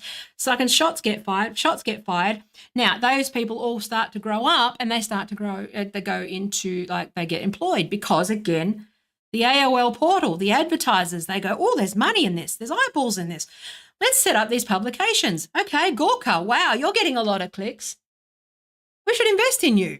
So they give them lots of money, but they go, okay, Gorka. But unfortunately, there comes a point where a lot of the this stuff that happened sort of years ago, people keep sort of, I would imagine that Taylor Lorenz is still holding a grudge from fucking, from 2014, from some user. Like, these things run deep, and they are personal. Like, that is the thing about, like, these internet wars, is that that was the thing that I actually left out, I think, early on, where I was like, these religious wars, they are fucking intense, and they are deep, and they are permanent, and they are grudges. I have grudges against people from, like, anonymous accounts that I don't know who they are, and I hate them more than I hate anybody. I'm saying, like, that's real. I know it. Okay, it's not healthy. I'm saying that to be funny, but at the same time, like, it's been funny actually with Threads, because there's these people that I've just sort of lost contact with over the years, but because I didn't use Instagram. But it auto follows everyone that you've sort of lost touch with over the years, and it's pretty funny because it's like, awkward, I'm back, fuck you. But it's pretty funny anyway. But so what we've got here is we're really just seeing, like, the constant reopening of the wounds. Okay, so you got the Tumblr and 4chan. That's part one. Tumblr, 4chan. Broadly speaking, that's not just those livers. I'm just saying culturally. Let's make them spheres of the internet. Okay, you've obviously got your outliers and your fucking, your FetLivers over here. You got FetLife over here. Actually, that's relevant. You got FetLife over here. You've got sort of your tech geeks over here, but then you've got your sort of MLM business. Then you've got your KKK websites and your, all that sort of stuff. You've kind of got your fringes, but for the most part, you've got those normie versus anti-normie, fan versus anti-fan sort of spheres of the internet. Okay. And so over time, that's just been an overriding theme. So when we're talking about historical analysis of the internet, much like we're talking about, class, when you're doing Marxist analysis, you go, okay, workers and capitalists, right? That's sort of those two sort of, interests of fault lines where they appear. It's not dissimilar to Tumblr and 4chan. Okay, again, we're really broad, and we're zooming right out here and just trying to move forward. Okay. And that's really, like, Mark zoomed out too. That's the problem, is that everyone just fucking goes in. But, he just broadly speaking, that's the sort of warfare that we're dealing with, okay? These are the sort of interests at play. And those interests are not compatible with each other at all. They are incompatible. Absolutely, 100%, completely a cleavage, okay? So these, these fans and anti-fans are just psychologically, in every respect, just opposed to each other, much like sort of socialism and capitalism is a cleavage. Fan and anti-fan, generally, fandom and anti-fandom, they are not really compatible. Now, you can be a fan of one thing and an anti-fan of another thing, okay? Like that obviously that much like with socialism, capitalism, you can socialism here and capitalism there, and this works here and this works here. It's very similar, okay? So, you can love, for example, let's go to Star Trek and Star Wars, really good example. Okay, it's one of the most famous rivalries. Mostly good fun, okay? Started out mostly good-natured, mostly good fun, okay? But, obviously you kind of had to pick a side. You can't like both, and you can't hate both, like me. I fucking hate both of them. But you can't, you have to sort of pick a side. And so they started these communities, these sort of micro communities, or, and slightly larger than micro communities formed. and some of them quite large, okay, communities formed around sort of Star Wars and Star Trek, alt.Star Wars, alt.Star Trek, and those guys would have, they'd go into it, and the firing, they'd fire. Every so often they'd get into it and they'd have a fucking, and then they'd move on, and then it'd arc up again, okay? That is the nature of these never-ending forum bump debates that happen, but it used to be different communities. Okay, so it used to be Star Trek and Star Wars over here. This fandom over here just exists within within its own space. Okay, this community. Okay, they don't like that. So, obviously, this celebrity sort of, if there's some sort of, I'm just trying to think of an early. I can't really think. Paris Hilton fans.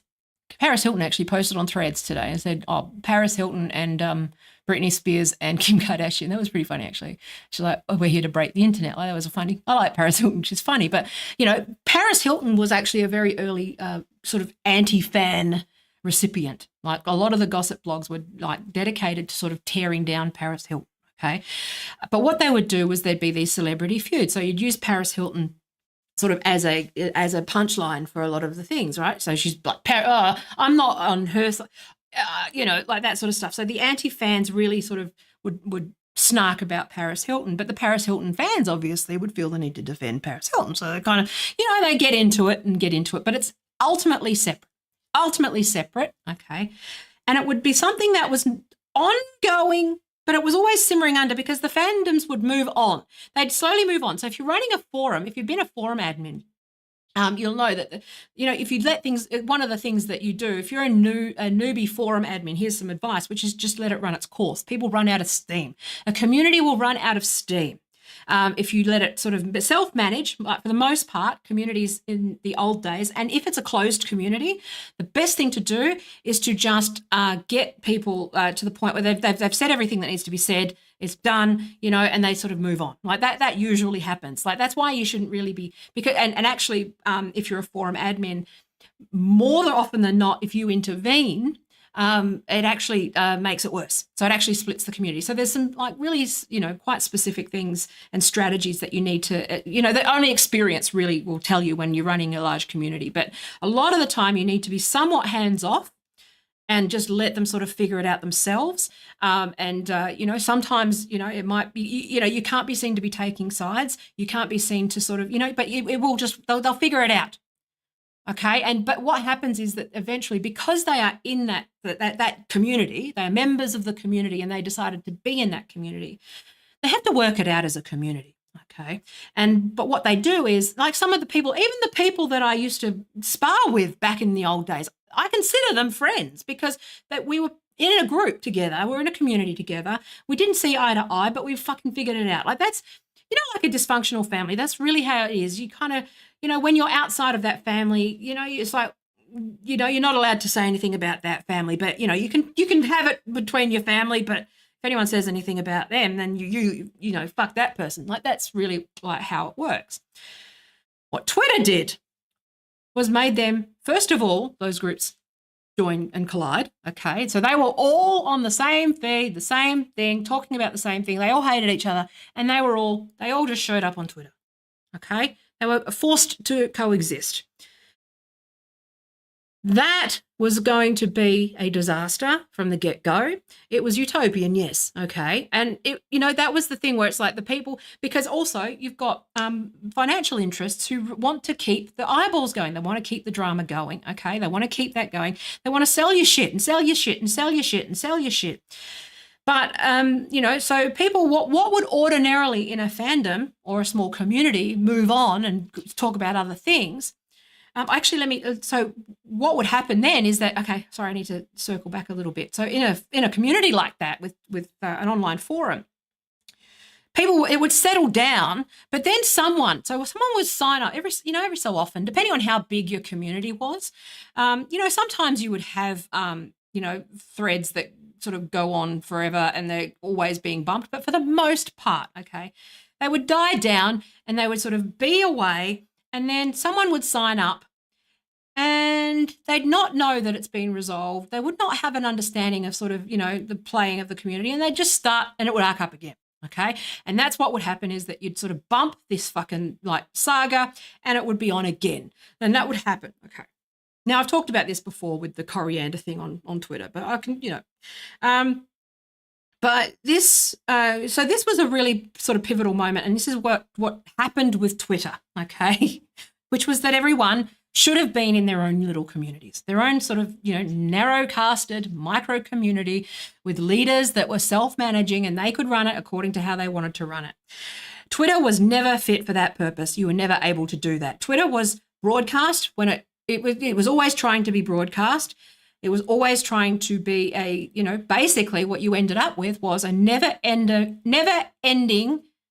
religious war and a never-ending forum bump, where someone would come in and start some shit and it would be on.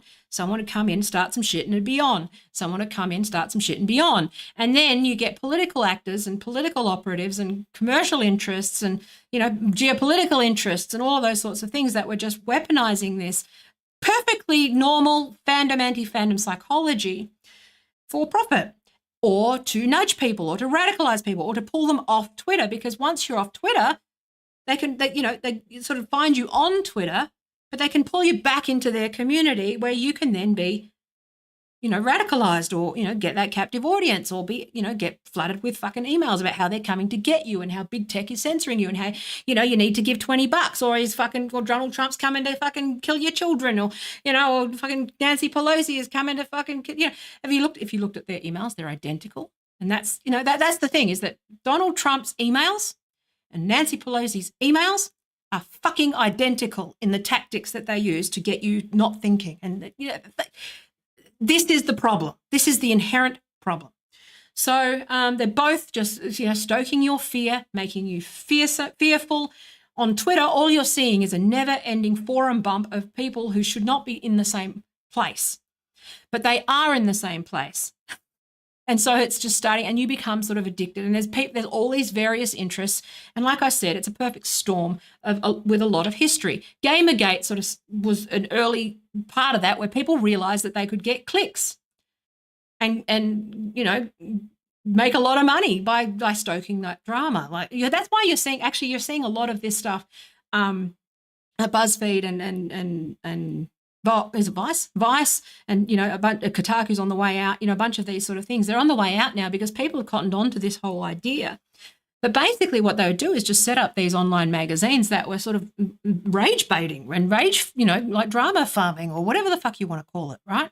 And basically pulling people over to just argue in their bubble away from Twitter. So they use Twitter. Twitter's where everyone is arguing about everything. So you go in, you post your article, you start some shit, and you bring them in your way. You start some shit. See how that thing with forums, you start some shit and you pull them out. Start some shit, pull them out. Start some shit, pull them out. And then they sort of go to their own communities and start bitching out. But that stuff keeps simmering in those communities off Twitter. So those resentments keep building and people keep growing. And we're all aging in the process, by the way. So we're all becoming adults. Taylor Lorenz becomes a fucking whatever the fuck out of Tumblr. Lindy West becomes, they all become journalists. They all get jobs. They all become actual adults, but they're still having these old wars and these old grudges, and they just keep coming up. And they go on Twitter because, obviously the thing about being on these things, and you're predisposed to mental illness in this way, but also you've got people who have no real interest in helping you to be healthier. Because there's people making money from what you're doing. There's people who are, getting famous by association. There's this pods of micro influencers who all want to be famous. They all want a cut of the fame, but they're all famous, but they're not making money. So they need to figure out a way to make money from it. Okay. And that's where it's just like, well, it's just this whole unintended consequence of a bunch of fairly benign, normal things that are known about the internet, but unless you really have to look at it through like the lens of history to understand that something like Threads is going to fucking be a disaster. But we'll get there. But anyway, and I'm not saying it will be a disaster. I'm saying it will be a good kind, and it will be a kind that's good for both companies. Anyway, so I'll move on. But basically, what Twitter ended up being is the normal business of Twitter, which is that all these communities that are sort of over here in their individual bubbles over here, they're just actually just doing fucking crossfire. They're international waters. Twitter could be considered international waters for the internet and its tribal bullshit and its like fandoms and anti-fandoms, okay? But then you've got normies who just go, I just want to see the news. I'm just here to fucking, you know, like you've got your casual fans, but you've also got your more intense fans. You've got your crazies. And also the fact that people who are, you know, more inclined to be like, you know, fans and anti-fans are generally sort of not very well, or they're on the spectrum. They've got lots of other things going on. They're otherwise vulnerable to, you know, extremist sort of behavior and antisocial behavior and all those other things. But what you've got is you've got sort of a melting pot, or say international waters, for things that should be countries. Okay, so basically, you know, they should be federated. So they should have always been separate. Okay, so this is where, when you're talking about federation and decentralization, that's what people mean, which is that something like Twitter is international waters. Okay, I'm trying to think of, obviously that fails in maritime law fucking shit, but whatever, you get what I'm saying. Like this is where actually you find that there's probably more parallels with maritime law than there is with any other law when it comes to the internet, because you've got to kind of regulate and have laws around sort of, you know, being international and sort of, you know, making sure that, you know, so let's just say each community, every large community is sort of a nation state. You know, let's consider Facebook and Twitter to be sort of, they're bad examples. So you've got like, you know, let's just say you've got like, you know, your mainstream media, which is America, obviously, and, you know, they've got that, and then you've got interest in the UK, and then you've got interest in Australia, but you've got those various sort of nation states sort of, and down from there you've got your state government, your local government, your stakeholders and your identity groups and your fucking, you know, voting blocks and your families and your individuals and, you know, all those sorts of things, and that becomes complex. Twitter and Facebook and to a degree, Amazon and various other platforms, okay, platforms are basically just global in nature, okay? So, but people are going to show up and they're going to be wanting to like declare war on each other, okay? Twitter's kind of like, you know, Facebook is trying to be the UN, okay?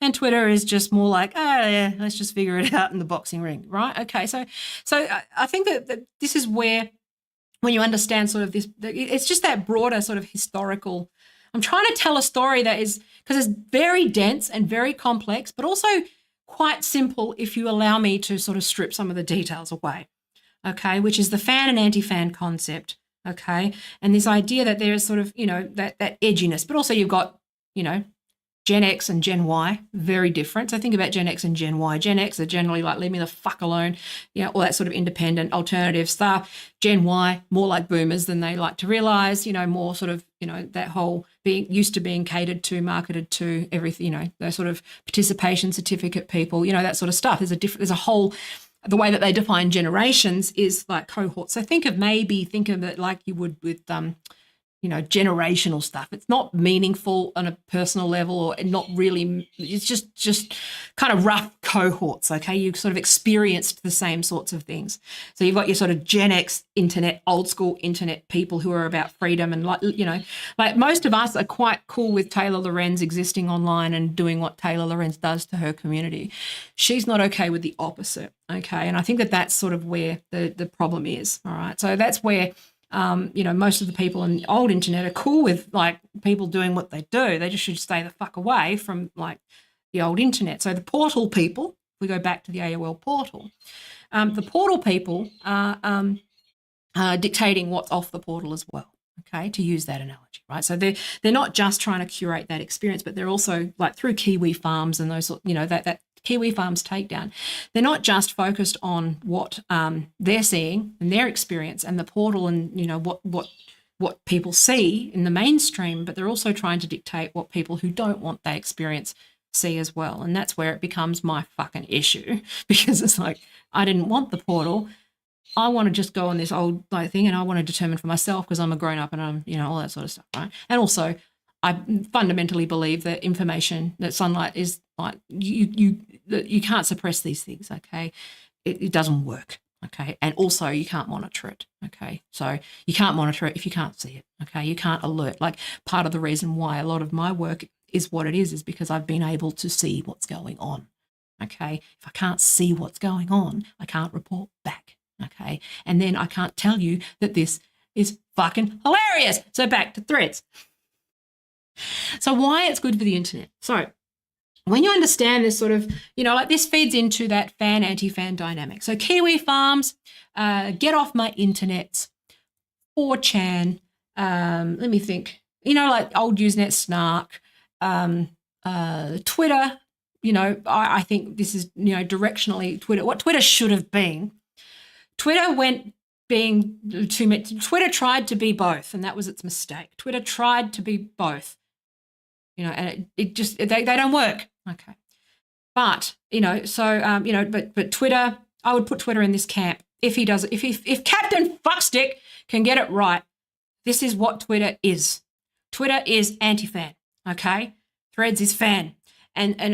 So you've got, but you've also within that Facebook Meta ecosystem, because it's such a big platform, you can't generalize. But, Facebook have managed, when we're talking about narrow casting and micro communities and people who are sort of on it for different purposes and they don't really cross-pollinate, that's what we're talking about, which is that that's what Jack was talking about when he said that they do that well, which is that they can coexist peacefully on the platform unless they sort of seek it out. And that's that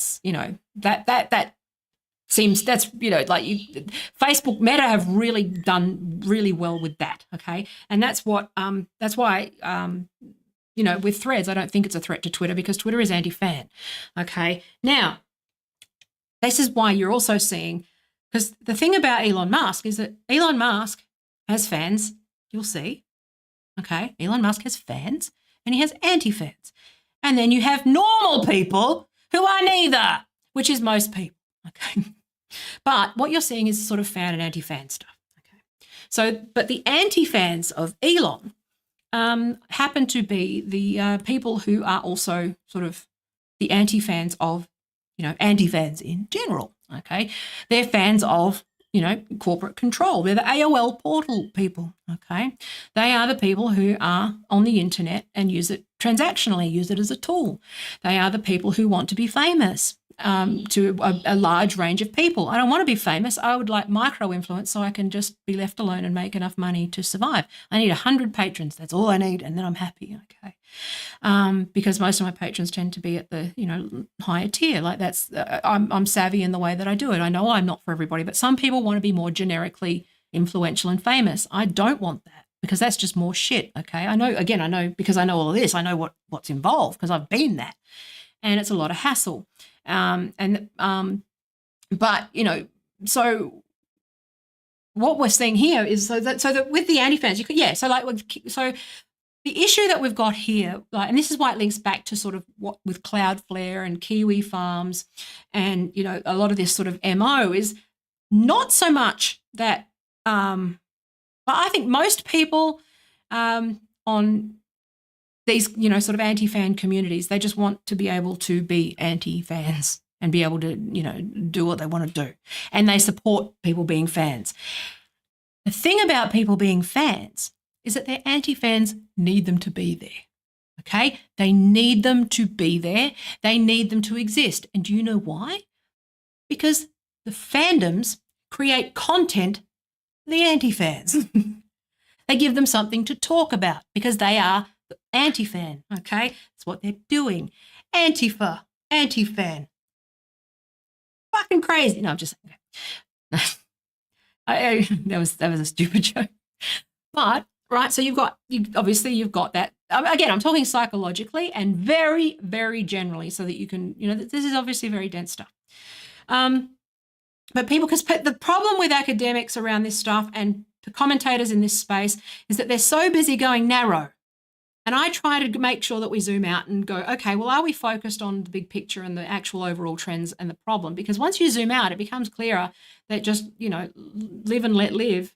And that people who are sitting there with Elon Musk living rent-free in their fucking head all day, every day, he wins that way. And that's the thing, the psychology of the anti-fan, okay, much like, psychology of trolls, this has been well studied.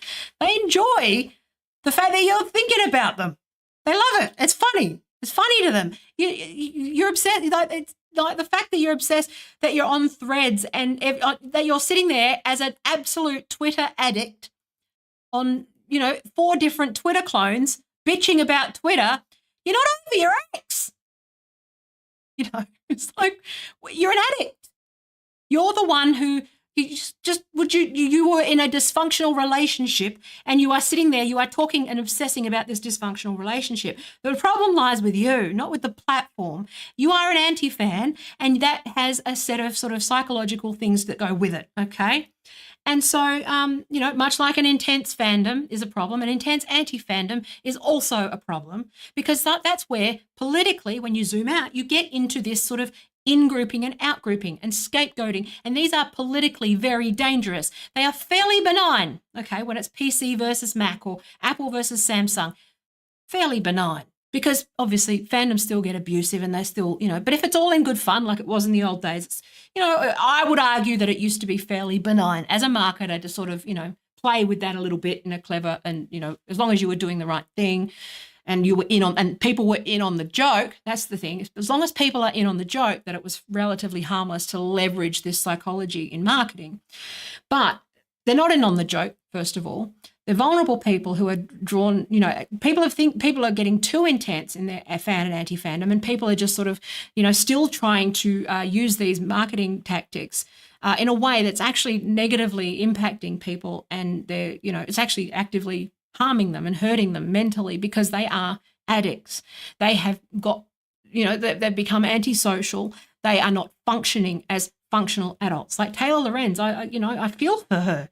Because I see somebody who is a absolute product of everything that I've talked about today, which is this coming out of this fandom, anti-fandom stuff, not letting go of any of that stuff in her formative teen years. Okay, it's much like when you're in high school and you've been bullied in high school, and you sort of, these people that are stuck in high school, there are people that are stuck in their online communities and their sort of fan anti-fan dynamic, right? And so, and they just can't let it go because it's such a big part of their like formative identity in adolescence to be those other guys are my enemy. It's like, dude, you're in your 40s. Like, they're not like, what the fuck? I grew up from this. Like, you move on. But unfortunately, because they're just in so deep, they're in, say, Taylor Lorenz, someone like that, they are in so deep into these fandom, anti-fandom dynamics where it is their identity, it is their life, it is their degree, it is their livelihood, it is their relationships, it is their friendships. To turn around and say, I don't want to do this anymore, that's high stakes. Like, I did that, right? So I actually, not obviously consciously, it just occurred to me now that I actually just did that. I went, this isn't working. This is not who I am. And you'll see in my blog that I've done this over the years where I've gone, I built this thing over here, but I'm not really her. This isn't who I am. Like, what the fuck? And trying to decouple from that every day. Like, it's hard. Like, obviously I'm a fuckwit, so I say dumb. I'm not a fuckwit. I mean well, and I am no filter, and I have ADHD, but I'm also one of those vulnerable populations who has come out the other side and seen and done a lot of this sort of self-work and self-awareness. And I play with it. I play with the persona. I kind of, and also I sort of I use myself as the crash test dummy to, somewhat give insights back. Like, I only speak about someone like Taylor Lorenz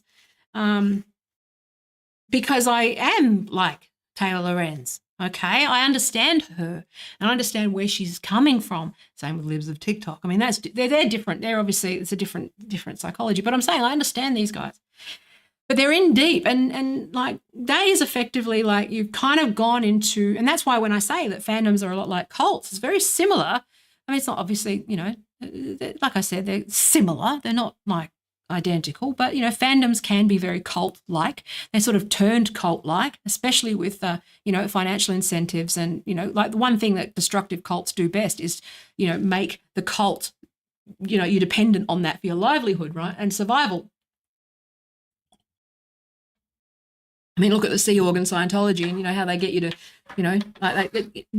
it's very similar, which is that sort of corporate branded content model where in order to eat you need to do certain things, that you need to say certain things and start shit. And, it's a really shitty life having that job. Okay. And I know what that job's like because I trained people in it. And I kind of, obviously I think about my role in these things a lot. Okay. I'm not somebody who, you probably look at my Twitter feed and I've been a fucking cunt yesterday. Because it's funny. The joke, it's the easy joke. I get it. But it's like, okay, well, I've done the work on that, but a lot of people haven't. And it's like, well, I know, I don't say a lot. I used to say a lot more without thinking. But okay, so you need to understand that Elon Musk is an anti-fandom, okay, as is Zuck. So they're guys, it's a very strange dynamic where you kind of got this billionaire anti-fandom going on, okay, but they're internet guys. They understand this idea. They're fucking nerds. They understand kind of what's going on. They've got this rivalry. They hate each other. I don't know whether they actually hate each other. I think they just think it's funny. It's like, I have a feeling when I said that they were internet guys early, what I meant was that they kind of understand this whole religious war. They were around for the religious wars and the good-natured fucking fun. So this is why they're just sparring. I feel like a lot of it is theatre because they're kind of pulling in their fans and anti-fans into these two fan-anti-fan sort of social networks. And ironically, this is a way to fix the internet. Believe it or not, which is to get people to scatter away to their micro communities. And with federation, you can actually have them exist and they can show up where they want to show up without it necessarily having to be broadcast. They don't have to go in international waters if they don't want to or they don't feel safe where the sharks are. They can sit with the sort of, the swimming, here we go. They can swim between the flags if they want. This is where my metaphors start to fall down. This is where my analogies fail, which is I haven't thought them through. I haven't got a plan, but let's go with it, shall we? They're in international waters where the scary shit is, okay? And billionaire shrapnel. Too soon? You've got the, you got yachts and shipping containers and you've got fucking, you've got the bikini people on their yachts, but they're closer to the beach and they're closer to the shore and then, you kind of got all this. And then you got your pirates and you've got your, using that metaphor, it worked okay. But then you've obviously got people who only want to sit on the sun lounge on the beach. And then you've got people who just want to read the paper and get on with their lives like a normal fucking human. And then you've got, I'm saying this might, that's a way to think about it.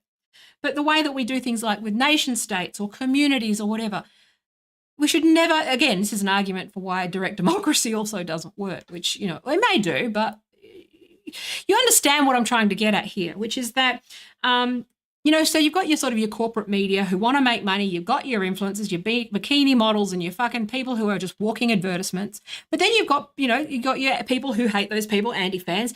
That's the win-win. See, the win-win for advertisers right now, and this is where I will actually get to my actual advice, okay, which is that you can, if you understand this fan, anti-fan stuff at a deeper level, this is something where this is good for fucking business, but as long as you put some ethical fucking standards in place and as long as you understand where, where you need to be a bit more responsible, right? That's where my course is, which is in that sort of grey area, but knowing where that, just understanding that stuff. But the reason why Threads launching is good for Twitter is because Twitter should never have been, I've said this before, Twitter should never have been for corporate marketing and normies, okay? Bad idea. Let me reword that. Twitter should never have been for anything other than broad brand awareness campaigns, okay? So like Apple, IBM, fucking, selling just everything that everyone knows that they can't possibly, that they've got so much money to spend on ads that they wouldn't even know if it was up against a fucking tweet. They don't care. It's just a billboard. The billboard isn't concerned with, the punch up that's happening sort of underneath it. It's just the billboard, okay? That's the approach for Twitter. That or very brave, very savvy marketers who understand this fan, anti-fan concept, but are also ethical, okay? But Facebook is where you can do the sort of more micro community kind of stuff, as a brand. So but you've got your fucking Insta hose and your beauty products and, your broader political fucking bullshit campaigning, all that sort of stuff, right? That is very much for Facebook, okay? The problem that Twitter needs to solve is the anti-fan problem that they've got being weaponized in a negative and unethical way by, political operatives, okay, or by, intelligence agencies, or by, those sorts of things. That's the real challenge that Twitter has at the moment, is undoing some of that weaponization and abuse of the API, where they are using anti-fandom psychology, fandom and anti-fandom, to kind of make people just angry and unwell and scared all the time. And they're in international waters, and they can't see a fucking boat anywhere, and they don't know what the fuck's going on, and their only experience is just nothing but fucking sea all around them. And they're just that's Twitter needs to be an experience. If I can labor this like ocean metaphor, it needs to be like when you with a top, kind of like with a, you're out in the ocean, but there's a boat that there's always a boat within your sort of peripheral vision. You can always seek help, but you're out there, but you can seek help, and it's sort of hands off, okay? Like diving, or like when deep sea diving and all that sort of stuff. That's gone well lately. But you get what, okay, I've labored that metaphor, but you get what I'm trying to say, which is that sort of Twitter has been sort of out in international waters with no real sort of direction or no real anything. It's just been a melting pot of fucking, all of the shit that's sort of washing out from every nation. So all the garbage and the plastics and the fucking, pollution and all the crap is sort of going out to sea, and it sort of lands on Twitter, and then they kind of, you get what I'm trying to say here. So all the shit from all these fucking different countries that shouldn't be in the ocean, wrecking the ocean, right, so to speak, to labour that metaphor. Okay, so we need to find a way where people who want to swim in the ocean can still do so with the right safety gear, right stuff in place. But, if they want to get on the pirate ship, they should be able to get on the fucking pirate ship. And, so long as they don't commit a crime, they're allowed to be curious. And, these are like the kinds of things that,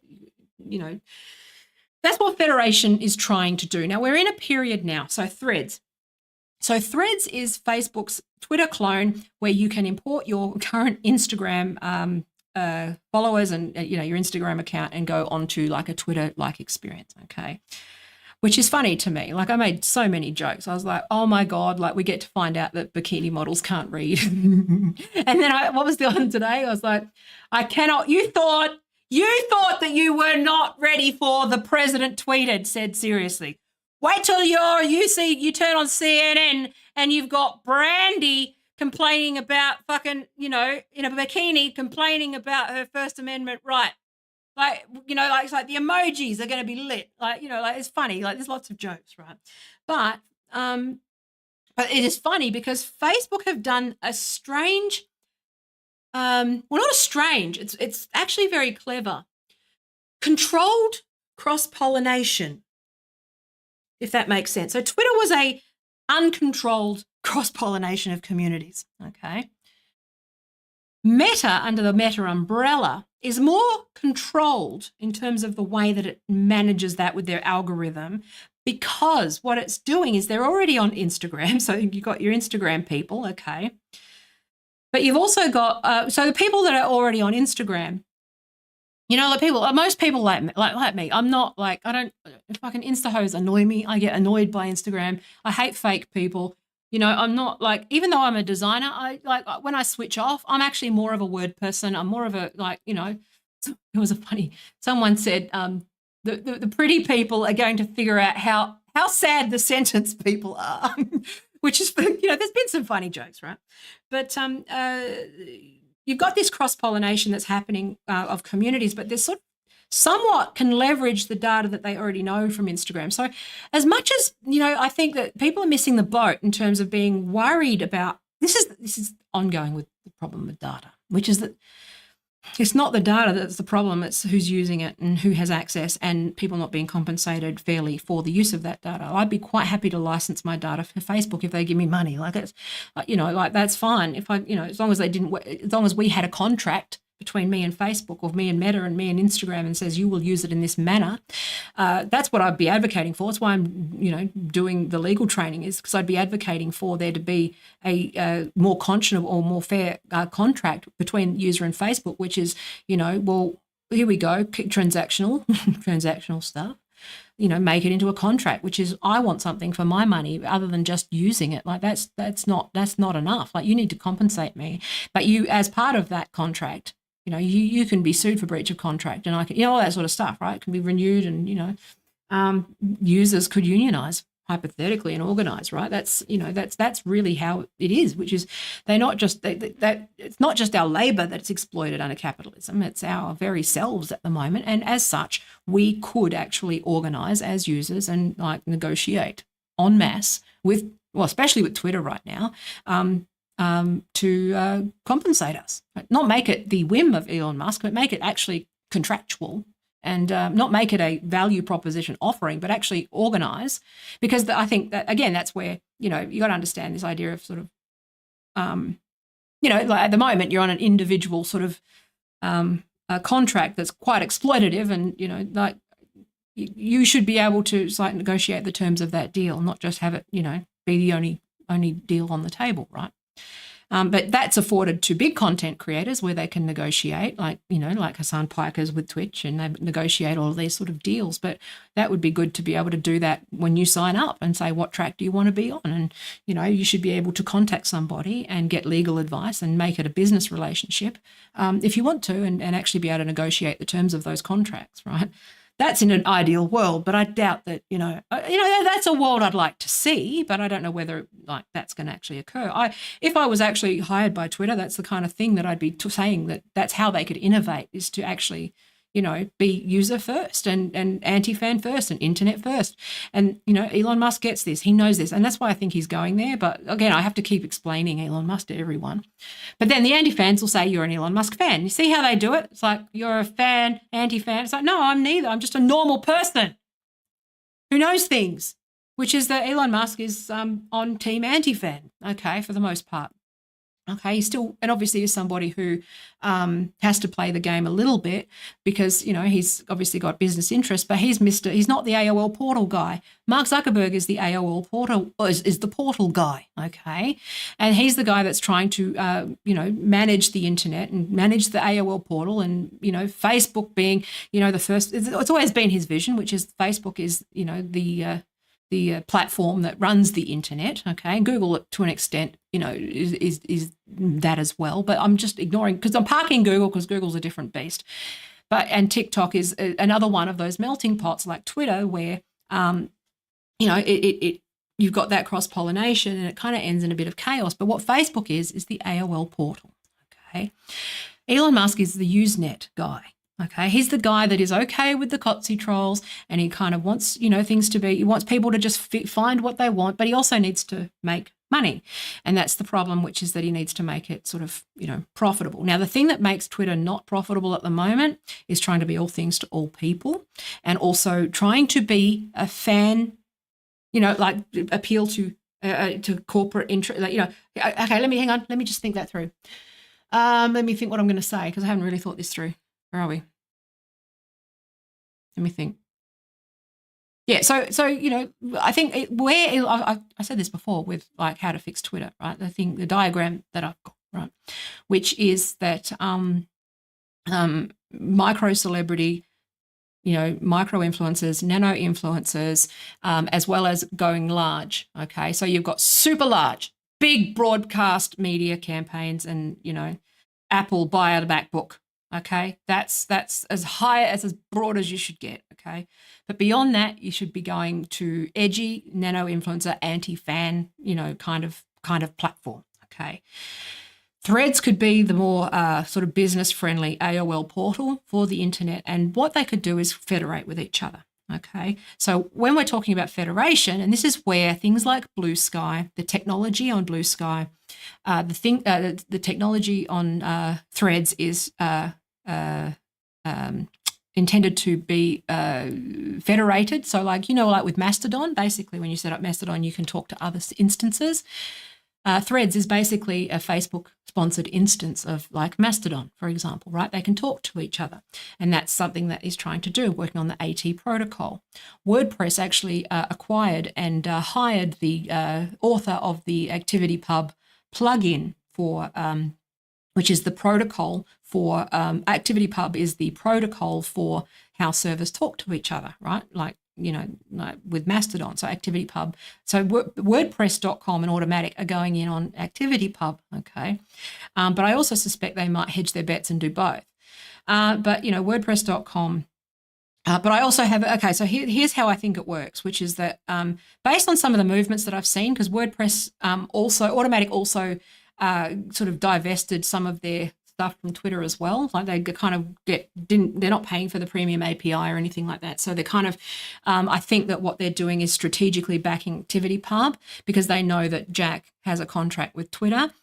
To what degree that is, I imagine that Twitter's going to have the AT protocol or the Nostr protocol or something like that. Nostr and Nostr and AT are separate protocols, but they will probably, given that Jack's interested in both of those, they will talk to each other, okay? You don't need to understand the details. I'm just getting this and saying it. Glaze over if you want. It's boring shit, but I'm just saying this is where I see Twitter moving, okay?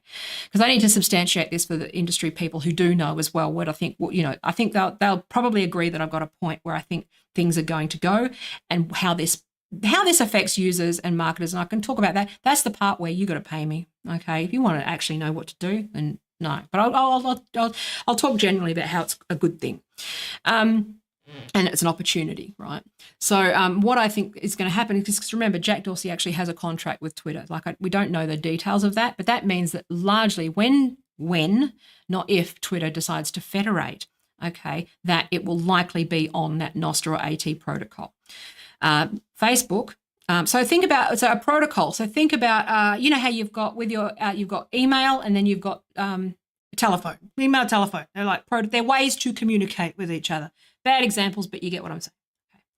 Okay. There are two separate protocols: ActivityPub and AT and Nostr. There's some others, but like those are two like big players at the moment. Okay, you're sort of choosing a side. Okay, much like Star Wars and Star Trek, and no one gives a shit. That's what this is. Okay. Mastodon, Facebook, WordPress run on one protocol. Blue Sky runs on a different one, which is technically probably superior. It solves some of the gaps, okay? Now, there are bridges that are existing and like people are trying to figure out ways to get them to talk to each other, but that's sort of at the moment, we're still figuring that out. But Twitter has a contract with Jack and Blue Sky, I believe, and I don't know obviously we don't know I don't know the details of that. It might be somewhere, but but basically the goal is, I imagine that part of his agreement was that when Twitter federates that, they go with this protocol. Like I have a feeling that he's building the proof of concept for a new Twitter, and that's always been the plan. I have a feeling that that's Jack's role. He's still invested in Twitter, and he is still very much aware of the problem. I saw that he retweeted Michael Schellenberger this morning, which I found so he's obviously on deck. So I find it funny that the wokies are fucking cheering on Jack Dorsey while he's retweeting Schellenberger. It's hilarious because people don't pay, it's just really funny. But anyway, so we know what side he's on, but he also, I'd love to I'd give anything to be able to talk. I wish I was in the room so badly. Oh my God. Anyway, but this is so basically you've got these two protocols. So why Threads is a good thing for Twitter is because the problem of Twitter is that you've had these people who hate Twitter on Twitter. Okay, they don't understand that Twitter is anti-fan. Okay, they think that they're already like unwell because they're fandom people anyway. Okay, but Twitter is for normal people and anti-fans. Okay, and even the extreme versions of anti-fans, not so much, right? But you've got obviously, and there's nothing that highlights that more than when the fandoms leave, like the Tumblrs and the Taylors and the fucking wokies and the deconstructionist fucking Harry Potter fans, all those people, right? The crazy people, the super online like fandom people. Okay, when they leave, you see the Elon Musk fandom at play. Like if you look at those, but you also got a Donald Trump fandom. You've got I think about fandoms as in like being obsessively fucking, whatever. But you're seeing that on Twitter, where a whole bunch of fandoms have basically just gone over to Threads. Okay, so Reddit has fandoms as well. I'll just ignore Reddit.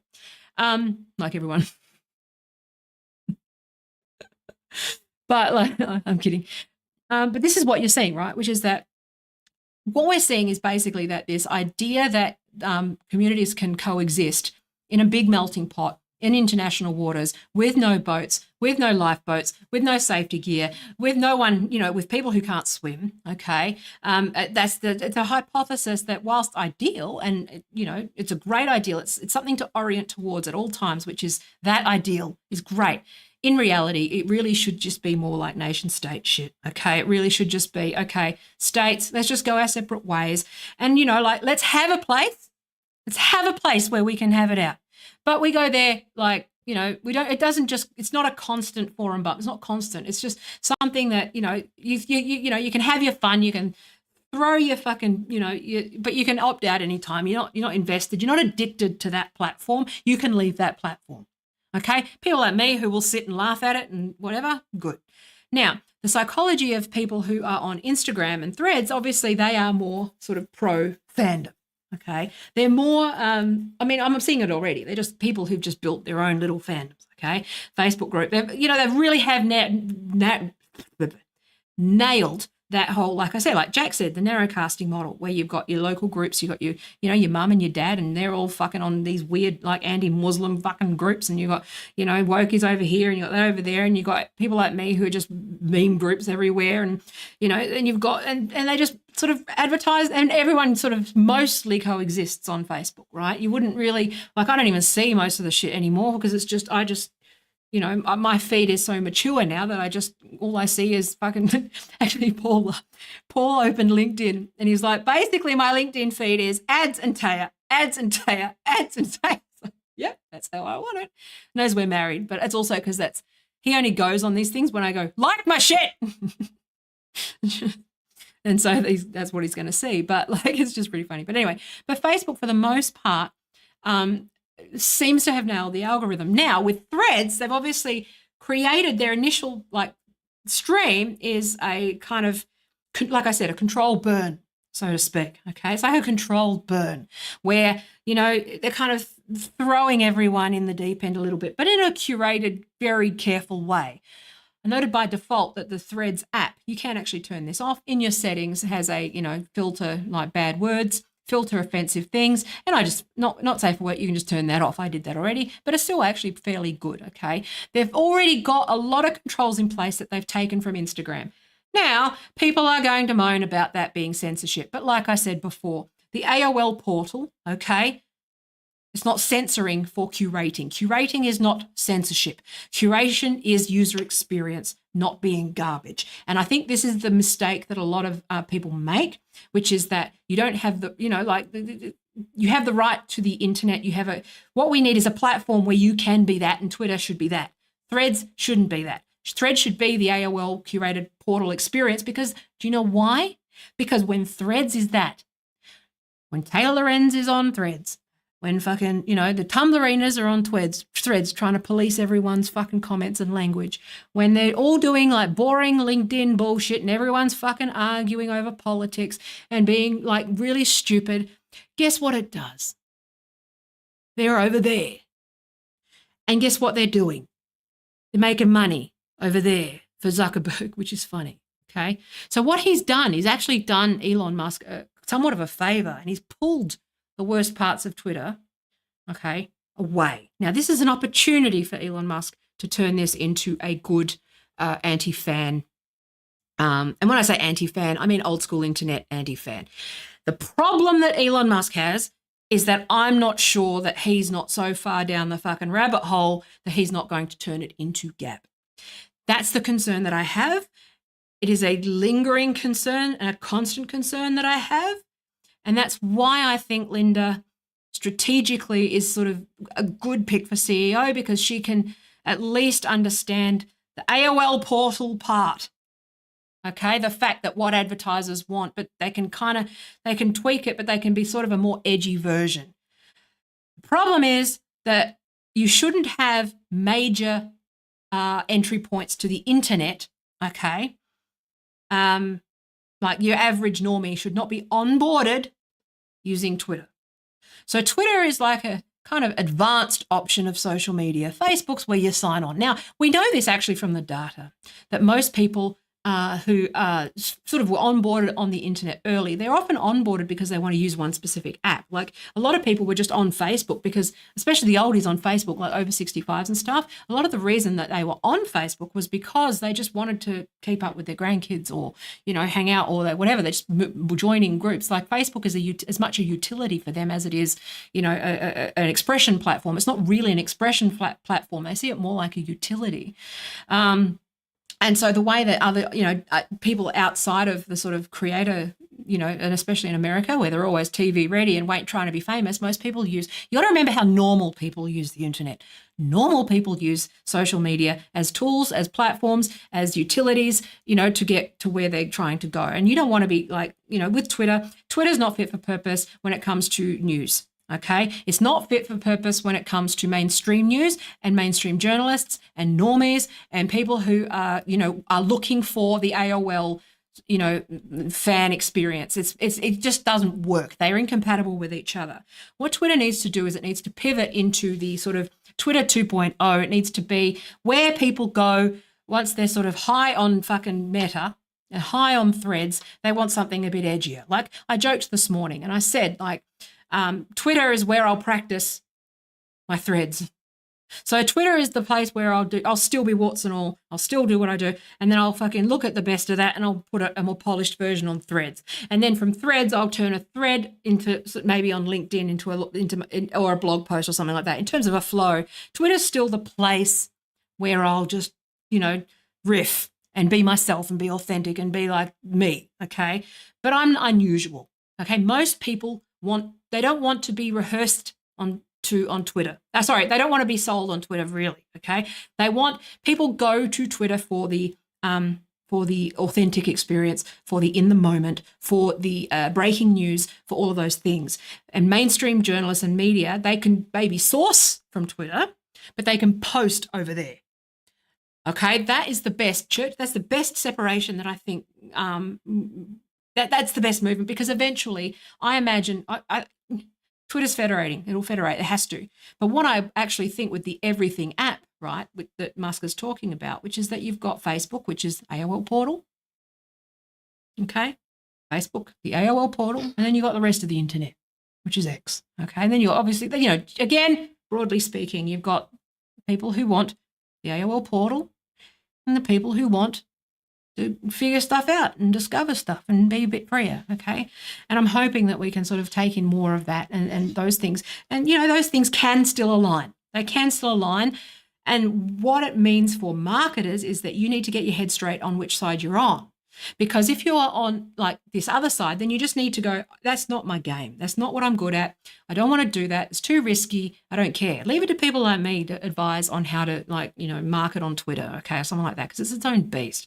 If you don't want to do it, there's plenty of money over here in the portal, okay? There's less over here. Leave it to people like me. Leave it to people who actually understand it and love it and respect it and, will do it ethically because those who run in from portal land trying to, polarize or fuck around or delicately, nudge people without understanding like what pressure points you can use, that actually does real harm, okay? And that's the thing where it's like, okay, well, let's see the internet shifting in that direction. That's what I'm hoping is going to happen with threads. I think they're going to coexist.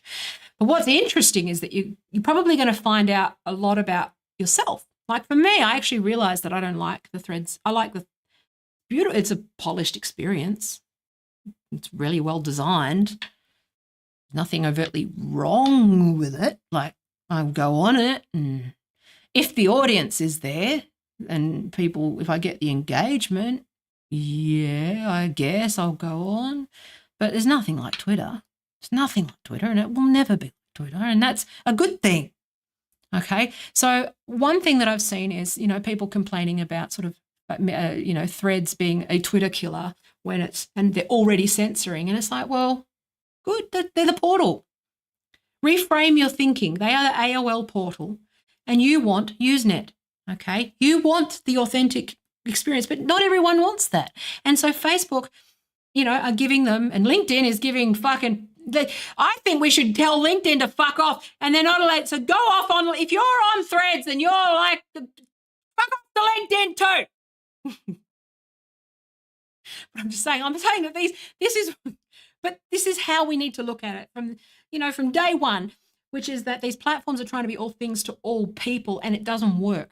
What they can be is they can just be their best selves. LinkedIn can be the fucking Microsoft of the internet for all I give a shit. I don't care. Okay? They're my audience. I will fucking throw a bone every so often and start some shit over there. Okay? But there are people who, it's just like whatever. Facebook is probably the portal. Okay? Google's obviously trying to do that, but it's obviously a different thing. Okay?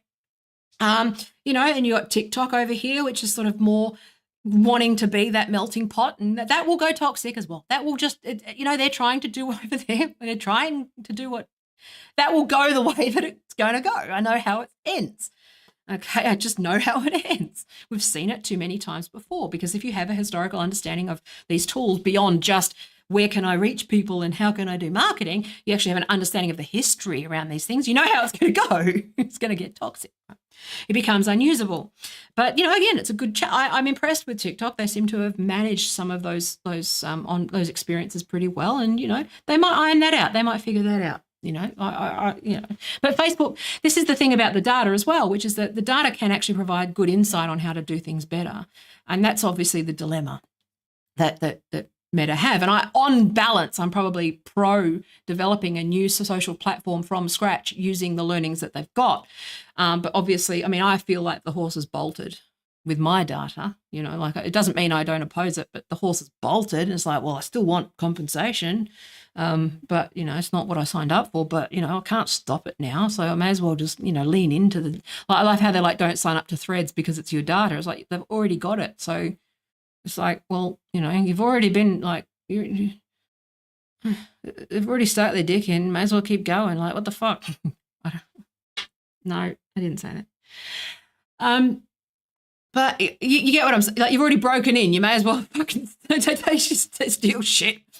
But I'm saying, so, on balance, but they're trying to build this platform, like this sort of, think about AOL, a sort of curated experience. They're trying to create like the mission statement of the platform makes that very clear, which is, maybe you don't want to be on there. Maybe you just shouldn't be on there.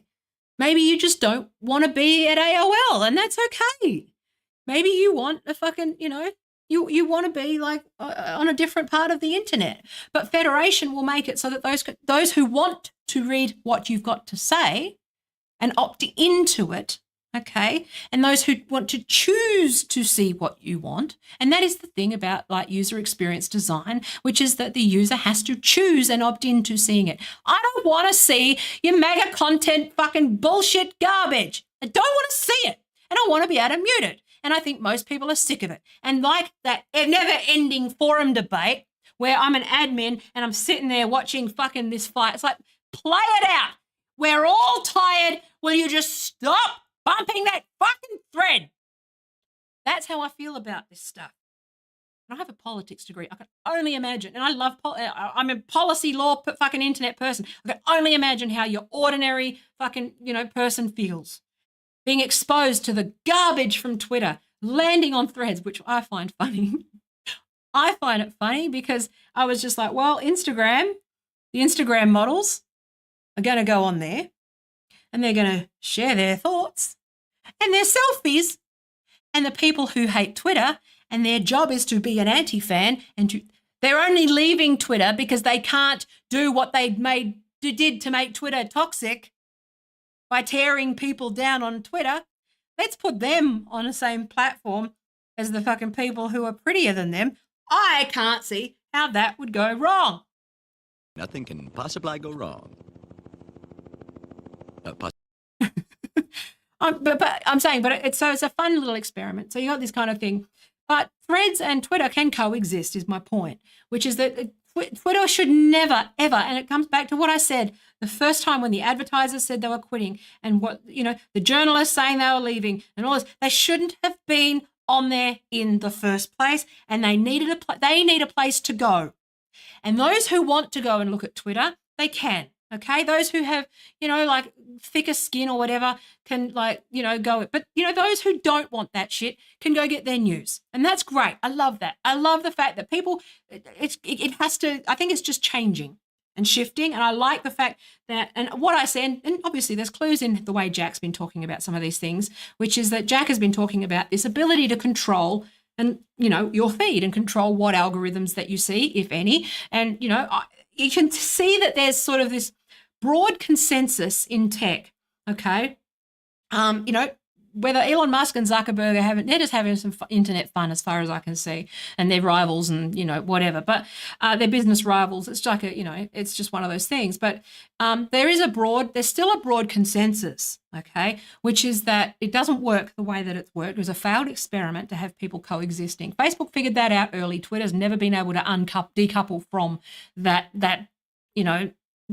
thing because the journalists and mainstream media decided to own it and take over and displace people like me rather than actually move on, because Facebook hadn't provided them with any real viable tool that that took them away from the thing they shouldn't have been on in the first place. And whereas Twitter can get back to sort of, and this is optimistic, okay? Twitter can be sort of, the levers off version. It's sort of when you open all federated Twitter, okay? On the Fediverse, you kind of open all. Twitter federates and all that sort of stuff, but you get to see, you can choose. But if those things we're figuring out how those things can talk together, and if anything, Twitter could actually have some benefit in investing in both protocols and being the bridge between these things, okay? So being the bridge between Nostr and ActivityPub and those things, developing that tech where they're the actual bridge that brings those things together and everything sort of comes through Twitter, so that then, you've got your Facebook and they federate with them and they federate with them, and then you've got Blue Sky dickheads over here and you've got that and that and that. But Twitter becomes a master feed for the internet. I mean, that sounds like a really good value proposition, like for me as a user who likes to see all of the internet, the fire hose, so to speak. And I really think that from a product point of view, that's really where it should be. And I hope that that's where they go. But advertisers can then decide, I would say that just if you're a brand marketer for a major corporation or anything like that, I would just go with brand awareness and go, oh yeah, fuck it, but make a decision that it's going to appear like I used the metaphor before about, not metaphor, the example before about the billboard doesn't care about the punch up that's happening underneath the billboard. It's just a billboard. It's just there. It's in the background. Who cares? Okay. It's not an endorsement. You need to get away from every idiot on the internet and every stupid fuckwit.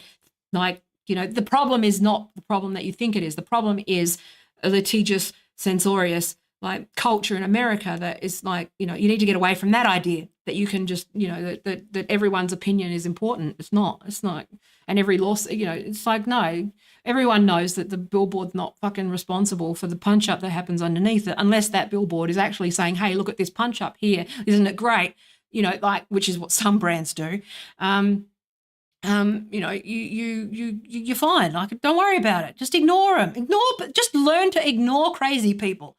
You'll be a lot more laugh at crazy people, ignore them, put them in the special filing cabinet and just special filing cabinet. I'm going to say that again because it's a good clip. Okay. You'll learn to ignore crazy people. Okay? Put them in the special filing cabinet and move on. Like, they don't let them have power over you. Don't let them live rent free in your mind like Elon Musk does. But I think that's ultimately where we're heading. But, people who want to go take risks with their marketing, like I would see, like let's use a brand like KFC or Wendy's, who are quite willing to be a little edgier and take like calculated risks. They might be willing to take, slightly bigger risks with something like Twitter. And I see it as an opportunity to do some great creative. There's nothing, like, I like the idea of the boring trend, like corporate friendly advertiser. Again, I come from a place of abundance in these things. There is just lots of work to go around. There's plenty of creativity. There's plenty of this stuff. Let people take their, their Mid-Journey generated, ChatGPT generated, generic marketing, MLM shit, and put it on Threads. Okay. And have them just, or Google or whatever, and have it like, burn through fucking bot money and all that sort of shit. And then have Twitter to be where, you test your creative. Like I said before, I'll use Twitter to experiment for my threads. And then so maybe Twitter is just earlier in the process. And for those that are willing to work out loud and create out loud and take risks, they'll be on Twitter. And, that'll be part of the creative sort of process and creative funnel. Will they be sort of move over to threads in terms of their workflow? It might be slightly more polished. It might be slightly safer, and then you can get, so when you actually look at these things where you're looking at like a sort of 360 sort of omni-channel experience, which you all love fucking saying, Twitter, it's just a shift, right? It's a shift in thinking, which is Twitter is where you can play and take risks and have fun and, risk cancellation and all that sort of fucking bullshit. But their threads is where you go with the slightly safer, advertiser friendly, the Fisher Price internet that I've been talking about, the sort of curated, polished portal experience that's a bit more sort of advertiser friendly, but they all federate with each other. So, but the user is in control. The user can opt in. The user can decide what they see. They can turn on and off, not safe for work. They can mute people. They can block people. They can, block entire instances, which is Mastodon people are fucking, having a fit. They've decided that they're going to preemptively block threads, which is hilarious at the server level. So that drama's fun. We'll move on from that. I'll talk about that separately. It's good. I think that this is actually where it needs to be. They need to coexist and federate. And I'm a Twitter girl. I'm just a Twitter girl. I like to work out loud. I've got no impulse control. After a while, I was on Threads, and it's the same thing with LinkedIn. I get more angry and frustrated and anxious and stressed out and fucking ranty reading LinkedIn and Instagram than I do reading Twitter. And that's because fucking Twitter's honest. The Threads is just full of inauthentic. I like the real stuff. I'm drawn to like the darkness of people. I like dark jokes. I like risk. I like the entropy. I enjoy the kind of what might happen, what might go wrong. What's going to happen. I love that, right? In psychology, that's like that some people. What's the fucking word? I know it's in operant conditioning, but I can't remember. Too many things. I'm in law school now, so I can't remember the other things. Goes in and the rest falls out. You know what I'm talking about. The random stuff, anyway, with conditioning, I can't remember fucking whatever. But, that actually works really well, which is like, I like the slot machine because I actually am someone who can go in and have fun with it and I use it in a healthy manner. But for those who aren't, you don't want that, then they shouldn't have to be subjected to that experience either. And I think that's I think it's perfectly fine to go on Threads and accept that you're going to be like you're going to be censored. I think that's a perfectly reasonable point of view. And I think that that's where your brain needs to shift and your mind needs to shift away from this idea that everyone cares what you think. Everyone doesn't have the right to get rid of you, and that you have the audacity and arrogance to think that you are front and center of everyone's brain when they wake up in the morning. It's like, no, I don't want to see it. People will go to the platform that gives them an experience. And for you, this is the problem with the Daily Wire and those fucking AstroTurf bullshit fuckheads, is the entitlement that they feel, which is this idea that if they AstroTurf everything to fucking oblivion, right, it's actually just anti-user and disrespectful at its face. Because it's like, no, you're clogging up my brain with stuff without my consent. It becomes about user consent at the end of the day. And it's like, don't be arrogant enough, especially as a content creator, right? Especially if you are in the game of like fucking talking to nobody for no money all of the time, like me, right? I'm grateful if people take the time to watch. I'm grateful for, all of that stuff. I mean, obviously they don't use it as a fucking weapon. I don't give a fuck. Like, you don't own me and you show up or, whatever. I'm saying there's obviously grey areas there. But for the most part, I'm grateful if people will invest the time to not only hear what I've got to say, but actually process what I say and take the time to hear me out and, all that sort of stuff. But like I go at this stuff with humility. Okay. I don't see, this is what I find funny is that I went through this like years ago, which was, like I used to, before they had the algorithm, I used to just be like riffing and not really thinking about the fact that my feed is a lot for someone who's not following a lot of people. Like I'm rapid fire. I do, like I had to learn that empathy too, which is that, and also I think because I come out of UX and I come out of, digital whatever, right? A user experience designer. I come out of that world that I understand how precious that time is and how disrespectful it is to just show up and flash a user with like disrespectful content, right? And stuff that doesn't respect the fact that they've given you their attention. Like I understand how difficult it is to get and retain attention. I don't take that for granted. And that's the problem with, I think, a lot of these astroturfers and bots and, like men who show up here and like act like they're a guest on my show and argue with me. What it is a fact that you don't understand that people have to work for that attention and that you are stealing attention from someone else and that you are wrecking it with abuse, you are wrecking it with negativity. So when people see what you're seeing, that's at the expense of something else. There's an opportunity cost associated with what they're seeing.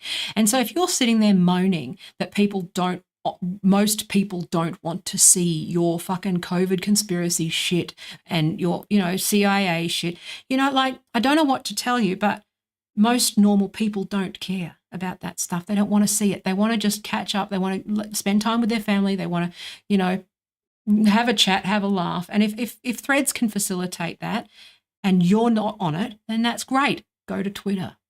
Make Twitter good.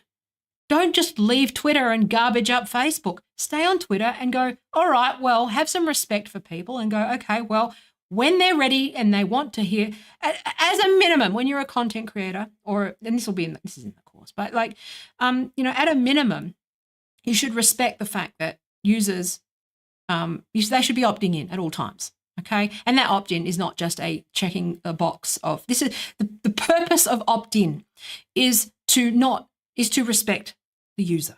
Okay. Is to respect the end user, to respect the customer, to respect the person on the other end of whatever it is that you're putting out there. And if you're complaining that on a platform that isn't for you, that you're being censored because you are swearing or because you're being garbage or, your conspiracy theories or whatever, then you need to look at whether you actually are transactional or relational, like I mentioned, opened the stream with that thing, and whether you actually are a decent person, because good people respect their audience, respect your audience, and have some just pause and go, well, people, you got to and also if you're not someone who cares about other people, it also doesn't work, because if you piss people off, they just end up blocking you. So I've had people over the years, because I'm rapid fire and funny and whatever, they're like, well, I mute you, but it's not because you're not funny, it's just because it's a lot. And it's like, but there's a lot of people who will just tune out completely because to what you're trying to say, because you are, garbaging up their feed.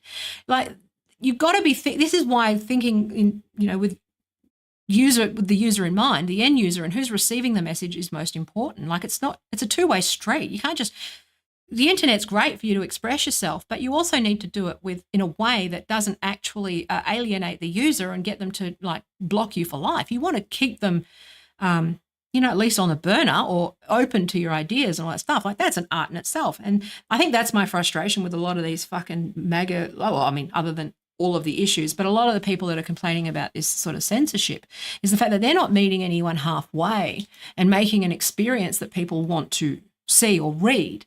And they're not actually respecting the fact that some people might not want to see it.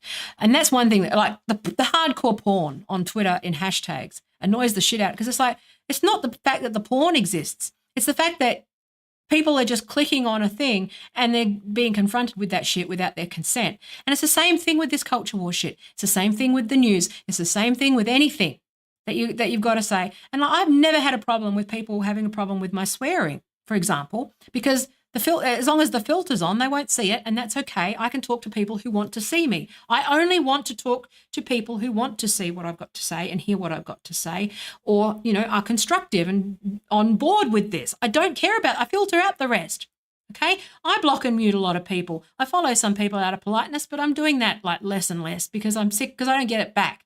I don't get anyone sort of being like, but you do need to temper this stuff. You do need to exercise some degree of restraint and consideration for who's receiving your messages. Okay. And I do that. Obviously I do that at a slightly more, an edgier scale. And, but I've navigated a lot of this stuff over the years, and you're not in people's eyes and attention. And this is the problem with advertising. This is what makes you actually. Do you know what I'll tell you now?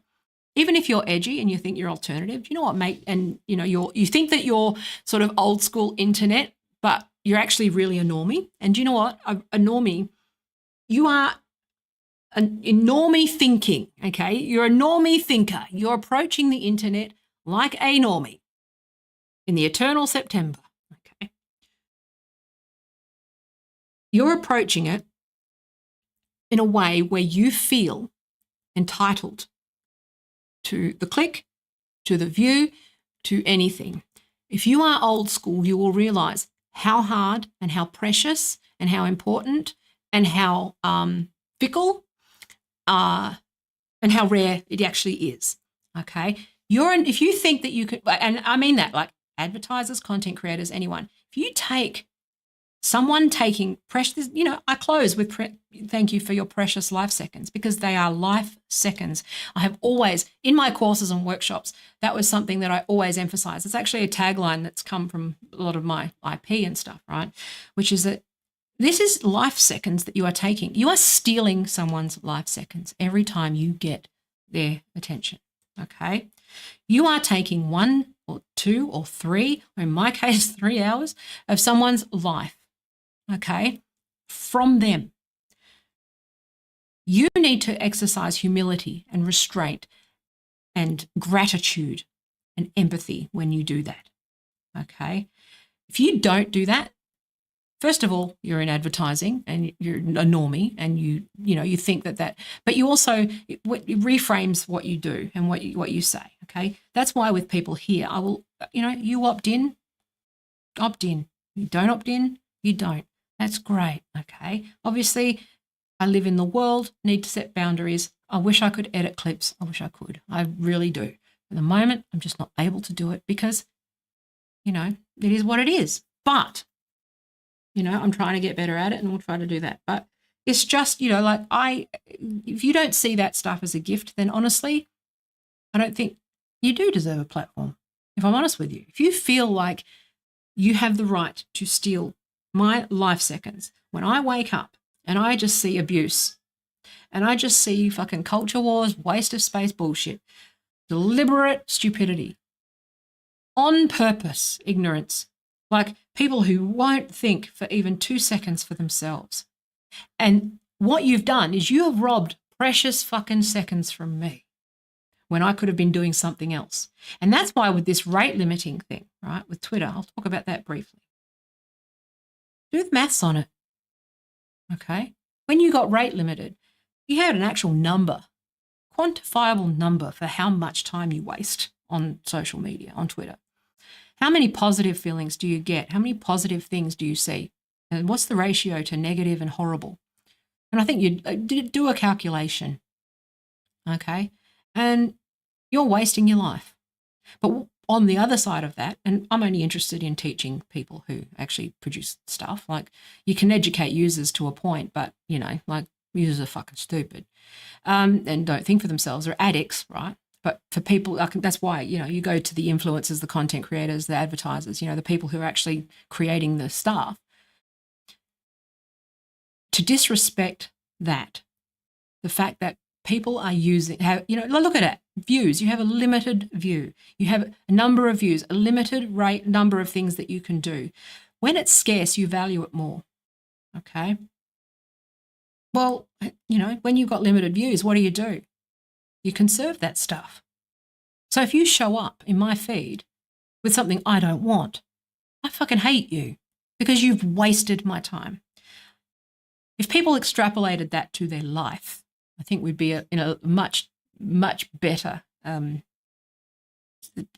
situation. Okay. Think about it. But if you're a creator or a marketer or, in business or whatever, or even just someone who just shows up in my chat and wastes fucking 25, not you, Matt, the guy before you. If you're someone who just shows up in chats and starts flashing and wasting everyone's time, it's not just my time, but every time someone has this interaction with something you're producing online, you're robbing them of seconds. You're robbing them of time. And some people like that because they're pirates, right? And some people are just fucking not nice. But most people hadn't even thought about it. It has never occurred to anybody up until right now that you are actually robbing someone of their precious time. Every time you spout garbage, every time you retweet like propaganda, every time you I do at least, yes, we have a joke, but everything I do comes from a place of trying to produce substance, okay? I use Twitter to riff on certain things. I use this to riff, but, I do that because, I value the time of people, and I just want to get it out of my system so that then I can actually turn it into something else. Now, the problem is I don't have the resources to do the rest, but I'm working on that, right? But for the most part, right, I value especially when I've had it taken away, like my reach taken away from all of this stuff, I value every interaction a whole lot more than I used to, because I used to just think it was shits and giggles. But when you've actually got it taken away, like every patron, every view, you do value. Now, doesn't give you the right to be a fuckwit. Okay. And I'm not talking to anyone who showed up today. I'm just saying it doesn't generally give people the right to be a fuckwit because they're wasting my time. But at the same time, it's like, let's just think about things. It's just food for thought when you're trying to interact. Okay. And also when you're trying to produce content. Okay. And when you're an advertiser and on Twitter, like if you're sitting there moaning that you've been censored, think about why you've been censored and why your particular thing might be unpleasant for that experience. Okay? Maybe you just shouldn't be on the portal.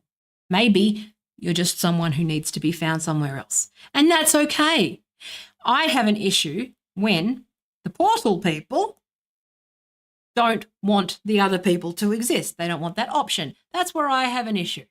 But for the most part, we need to have a fucking user experience for the internet that isn't like garbage, full of fighting and drama and like never-ending forum bumps and negative and propaganda and hate and abuse and fucking non-stop, like everything. We can do better than that. And that's what I'm just trying to say. And people who are producing content or like marketing, you should take the time to learn these things.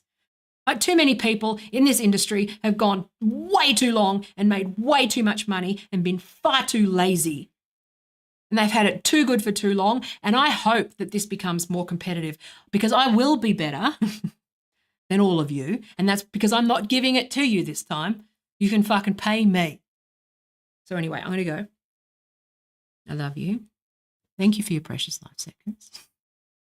It's not an accident that I say these things. And I will be back. I'm going to try and turn this into some shorter video because I know that it was 3 hours, but I'll do the best I can. Become a patron if you want, and that would be very nice. But, it is what it is. I will be back soon. I'm in production for a bunch of things, so I'm just like, I'm so stretched so thin. But there's good stuff coming soon. I'm basically producing these podcasts, but I'm pre-recording a lot of stuff. And then I'm banking it all up, and then we'll be, on autopilot. But unfortunately, So, but I've got 3. I decided, because I'm a fucking legend, I decided to do 3 podcasts at once. It always happens that way. And one of them might stick. So anyway, I love you. Take care. I love podcasts because they can be standalone in there. They can just, this is obviously my ongoing stuff. But do become a patron because very, very, very soon it will, I'm not going to be making this widely available unless it's on the live. I might do the Jimmy Dore thing where he streams live and then it just goes he hides it straight away and then it's only clips. That's kind of the model that I like. So I'm there, and if you're around, then you can. But it does the replay doesn't just sit there because no one watches them anyway. You're either there or you're not. And then, no, I don't watch long replays either. So I don't expect you to, because I appreciate and respect your time. Okay. So anyway, but I hope that there's been some food for thought here. And, but yeah, this is a good thing. It's a good thing. I'm excited. It's actually a shift in the right direction. So I love and also remember, a big part of what's going to happen. Actually, let me go with that, because I want to say this, which is that, what you're going to create, it's actually good for part of the reason why Zuck is actually really smart with this is because he's basically pulled a bunch of the worst users on Twitter who shouldn't be on Twitter away to Threads. And basically what's happened is that you're going to create that same content factory dynamic, but those things are siloed. So basically what Twitter will become is people making fun of Threads. Okay. And Threads will be reacting to fucking the crazy shit on Twitter. And those two will just, become like, 4chan and Tumblr used to be, where they were just sort of, they'd argy-bargy every so often, but it was still, be somewhat contained. And I think that that's actually a good thing, because Twitter itself, that what Elon Musk said today is going to be constant content on Threads forever, as they're going to be talking about it, but they're going to be spreading their propaganda, which is stay off that horrible internet with the horrible people, because we've got a cult and we can't fucking actually talk about anything meaningful, so we're just going to sit there and go rah rah rah for capitalism and pretend that it's like socialism and all that sort of. They'll do that on Threads, but we'll sit there on Twitter and we'll just make fun of the Threads people, and the Threads people will sit there and make fun of fucking Instagram people, and LinkedIn, well, they just fucking LinkedIn, just do what the fuck LinkedIn does. But I think it's actually a good model. I think it's actually a good thing. So anyway, that's my thoughts. I could have said that in 3 seconds, but who cares? I love you. Where's my button? Oh yeah, hang on. What a load of old shit! Bye-bye.